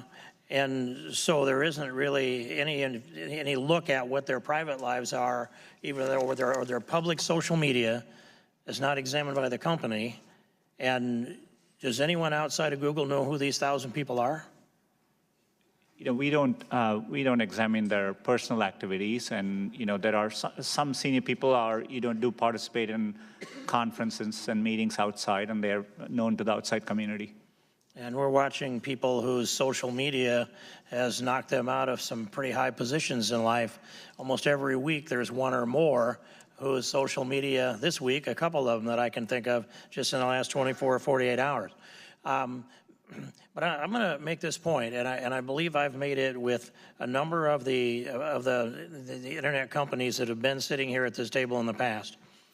What we're at with situation here is that there's a very strong conviction on this side of the aisle that the algorithms are written with a bias against conservatives. The people on the other side don't agree with that because, of course, it benefits them. But what we don't know are who are these 1,000 people, and we don't know what their social media looks like, but we do know that the people that come from that county are about 80% supporters of Hillary Clinton, if I listened to the gentlelady from California correctly. And so that would be a built-in bias if I know people from California and know their politics from California, and I think I do. So we've got, at least theoretically, a built-in bias that's here. It's not being examined and not examining the social media. How would you expect that you could get to an objective result, which you said that, we build our products in a neutral way, but that doesn't mean that your product comes out neutral. So how would you expect to get to an unbiased result with a built-in formula that I've described that I don't think you object to or disagree with? Congressman, it's an important question, but the way we rank our results is essentially based on user feedback, and that's what drives the iterative loop in our, in what we put in. So I do understand how it's prioritized that way, and I watch what's going on. But I made this point that if we don't know who the 1,000 are, and we can't look at their social media, and we can't see the algorithms to understand the results of the work they're doing behind closed doors, and yet the public believes that it's an open forum where there's a balanced exchange of open access for information. Of course, it's not. And so I have said we either need to know who they are and look at their social media, and if that doesn't solve this problem, next step then is publish the algorithms. If that doesn't happen, then the next step on the line is Section 230. The amendments to Section 230. And the step on the line beyond that is a Teddy Roosevelt step.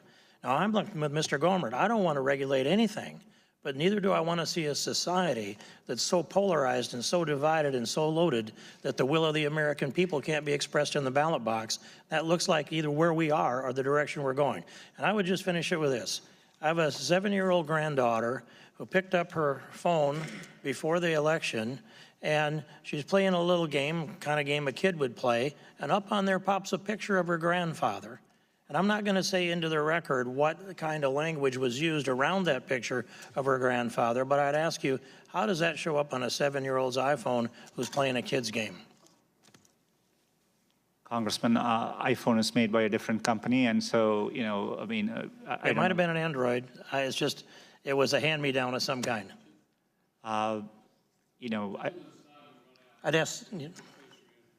I'm happy to follow up and understand the specifics. There may be an application which was being used, which had a notification, but I'm happy to understand it better and clarify it for you. Okay. Thank you for your testimony, and yield back the balance of my time. Appreciate it.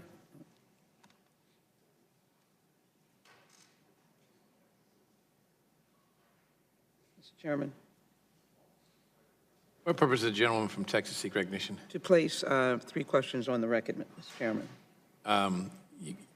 We've already indicated we'll take all questions submitted in writing and ask him to answer them. And I'd appreciate it if I can share these 3. All right. Gentlewoman, without objection, I thank you for your courtesies. I thank you for the courtesy of the gentlelady from Alabama. I think it's her time next. There have been several points made, and obviously algorithm has been mentioned over and over again. 3 questions. One, the explaining how algorithm may play into someone's impression that conservative is over liberal. I think you're very clear on that it's not the case.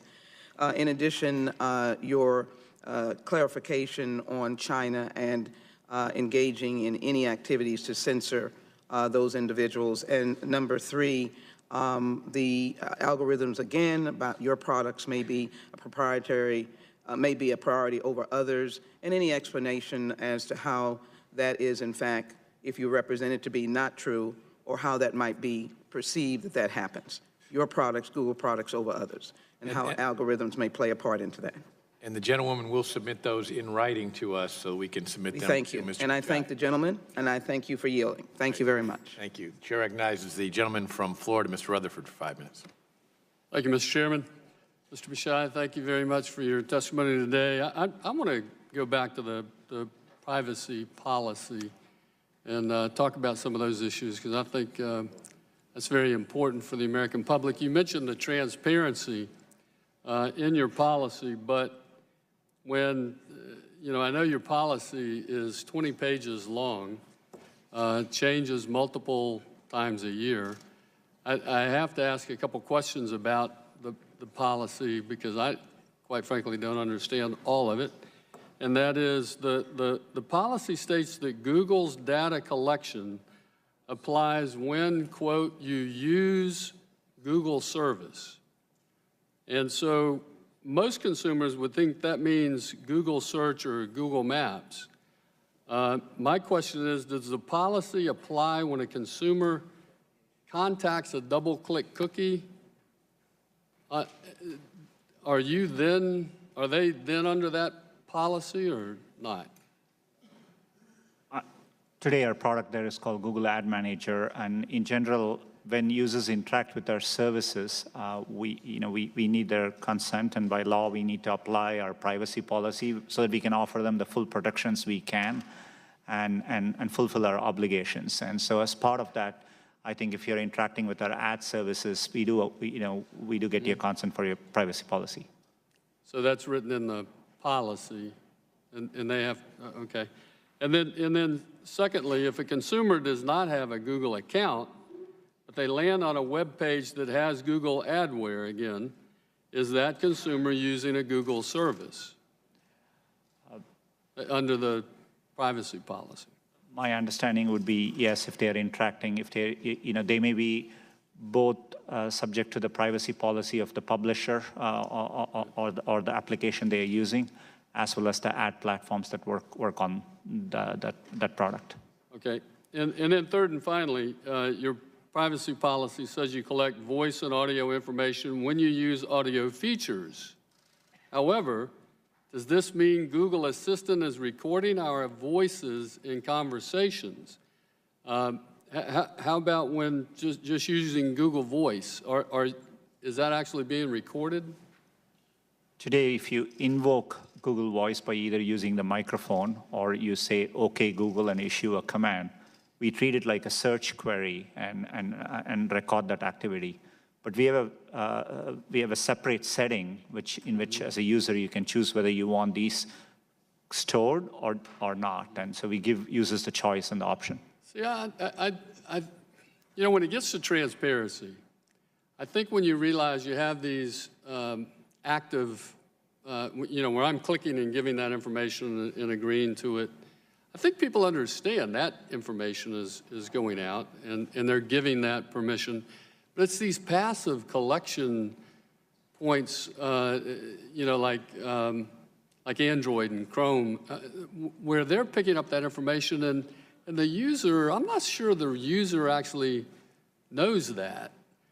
And so, one of my questions is we're agreeing to a privacy policy, but we don't really know what information we're giving up, because there are other groups that you are contracting with, Android and Chrome, who are collecting passive information. How do you address that, and how do you make that transparent for the consumer? Congressman, we realize privacy policy alone is not enough. This is why we prompt and give privacy checkups. Right.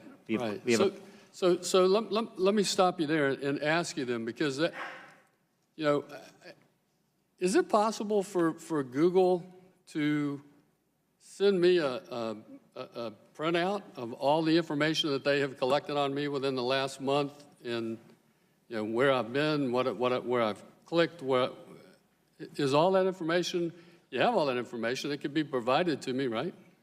We do make it available to you very easily. We are concerned about the security of the data, so we don't, casually get it out. But right. So I would ask if because I'm running out of time, but instead of me as a consumer or anyone as a consumer giving you the privacy right up front, why don't you be more honest with me? Tell me exactly what information has been collected, what information you want to share, and then allow me to decide how much of that information I would like to share as a consumer. Congressman, I agree with that sentiment. In fact, what we precisely do is actually we are very transparent, and we make it very easy. You go to your account settings, we clearly tell the categories, and you can click and see the information we have. You can turn it on or off. But we want to do better, and but there are areas where information is being collected. Even if I have the particular sites turned off, there's still information being collected through some of these other passive systems that you've contracted with. Correct? We are pretty explicit about data which we collect, and we give protections for you to turn them on or off. And even when you use a product like Chrome or Gmail, or Google Home, we're very clear about the data we collect, and we reflect it back to the user, the data we have on them, and we try to be transparent. I can just say, and my time's out, but I would tell you this: I would much rather be giving permission after I know what information I'm giving up. So thank you very much again, and I appreciate your time. I yield back, Mr. Chairman. Chair, thanks, gentleman. Recognizes the gentlewoman from Alabama, Ms. Roby, for 5 minutes. Thank you, Mr. Chairman. Thank you. I'm just going to build upon what my colleague was just talking about and use a specific example. In June of 2016, Google changed its privacy policy to allow for combining the double-click cookie information with, quote, personal identifiable information. Before this change, the cookies that track people across the web were not melded with other consumer information Google got from searches or Android phone use. And it's my understanding that when Google purchased DoubleClick, representations were made that Google would keep the data separate. The point here is you've heard from many people concerns today about the consumer and what the consumer knows. And I understand there's a personal responsibility as a consumer to do my part to try to understand this. But it's also very complicated stuff. And so I want to point to something positive that Google is doing. In March, you had the Online Safety Roadshow that came through Alabama's 2nd Congressional District to a middle school, Girard Middle School in Dothan. You're being a corporate citizen by trying to teach our young people how to be smart and safe on the internet. And as a mom of a 13-year-old girl, I appreciate that very much. I think that is truly, truly a good example of what it means to be a corporate citizen, that these young people can have the world in their hands, and recognizing that all the positive things that can come from it, there's some dangers as well. I would just say, I think what we would all benefit from is understanding as a corporate citizen, what are you doing to educate the consumer about the privacy policy? You've heard many of my colleagues point to the fact that you have this 20-page privacy policy, but it changes multiple times during the year, or there's representations that are made in 2016 about DoubleClick that change. And so most of us don't have a way to understand this in a way to know that the data that's being collected on us, exactly how it's being used. So I applaud you for the work that you're doing to educate our young people, but I would just ask if you could provide us, you said you used the words evolve and adapt when it comes to the policy, but what are you doing specifically to help educate your consumers on how they can be aware of when they click I accept on the privacy policy that they have a better understanding of how their data is going to be used? Congresswoman, it's a good question. And for example, we are sending email reminders for certain types of data that's being collected and asking you to go review your settings. And that's an example of the kind of evolution we are doing and we are implementing. We are looking at combining settings where we can so that it's easier for users. So we want to minimize the number of controls, but we want to match it with users have complex expectations too. For example, they want some of their devices to be private, but they are okay with some of their other devices being able to be used where location is aware, et cetera. So we are trying to match users' expectations. Users do tell us when they search for weather or restaurants, they want restaurants near their location and not somewhere else. And as you can imagine, if someone from Alabama is searching, they want information relevant to them. So that's what we are trying to meet. But I agree with you that we need to simplify this even more. And there's more work to do. And it's a constant effort we are undertaking. As I look into 2019, we'll be doing more changes to make things work better. And I'll take this feedback to account. Well, and just one example, my legislative assistant was showing me in the privacy policy where it's redlined to show what the change was, but it's not pointed out to, that I'm aware of, it's not pointed out to the consumer when the policy is updated for whatever reason, what the exact change is. You have to go search for it and find it yourself. And so if I've got that correct, you can correct me if I'm wrong, but my understanding is you would have to scroll through the entire privacy policy to see where the changes were made. Is that correct? I'm happy to follow up on that. I do think there are times we've pointed out to the updates in a blog post or something, and we make it clear what the changes are. But happy to follow up and get the specifics. I just think the more you could streamline to the consumer how their personal information will be used, is being used, without the consumer having, I mean, again, there's personal responsibility there as well, but I just think you're doing some good things in terms of educating folks about, particularly with the Online Safety Roadshow. I think that you could take some of the work you're doing there and hearing our concerns here today, look for ways that you could better educate the consumer moving forward.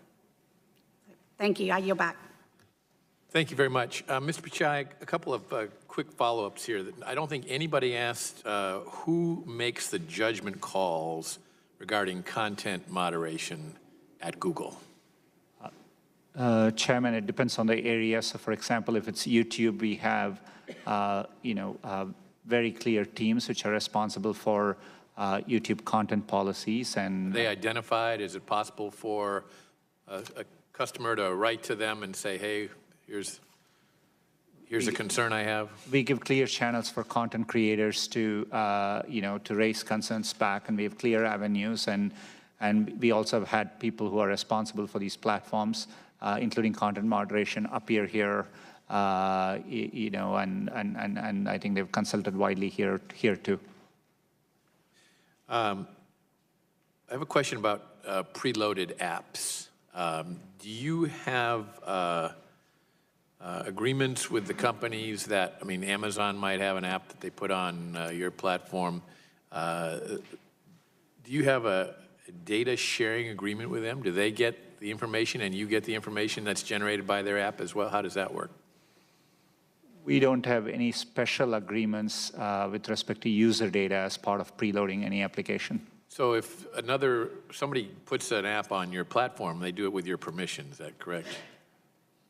Not necessarily. So for example, a device manufacturer can preload applications on Android, and it's up to them and the app developer to do so. Right.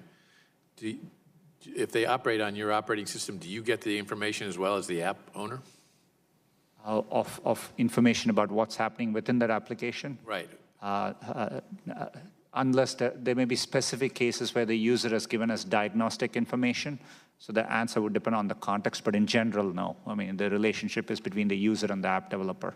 If you get an app that gathers information on a specific thing, that's not also coming to Google as well as to the developer of the app? In a general sense, no. All right, and then finally, and this you can write to us a written answer because it's a very lengthy answer, I believe, but I'm interested in knowing, I know you've had a lot of difficulties in Europe of late, and I'm interested in knowing how your policy in Europe differs from your policy in the United States. I'm happy to have it. I think it's a pretty extensive topic. I'm happy to have a follow-up on that area back to your office. Okay, yes, we would appreciate that. We'll give you some written questions that other members have provided. We'll have some more of our own. and we would ask that you respond to those promptly. We definitely will. Thank you. Well, you've gone for about 3.5 hours, and it's about what we predicted, isn't it, yesterday when we talked? So we thank you very much for your participation today. This concludes today's hearing, and without objection, all members will have 5 legislative days to submit written questions for the witness or additional materials for the record. And with that, this hearing is adjourned. Thank you for being here. I'll never forget.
Finishing up with the most recent Capitol Hill hearing on data collection practices and concerns.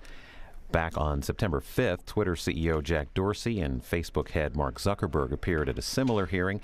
You can go to our website, cspan.org, to see that. Type Dorsey in the search box. And you can also see today's House Judiciary Committee hearing, just wrapping up here with the Google CEO. You can watch that anytime online at cspan.org. As we leave the end of this hearing, House Minority Leader Nancy Pelosi and Senate Democrat Leader Chuck Schumer were at the White House this morning to talk with the president about government funding. We'll show you a portion of that, and after the meeting, they spoke with reporters.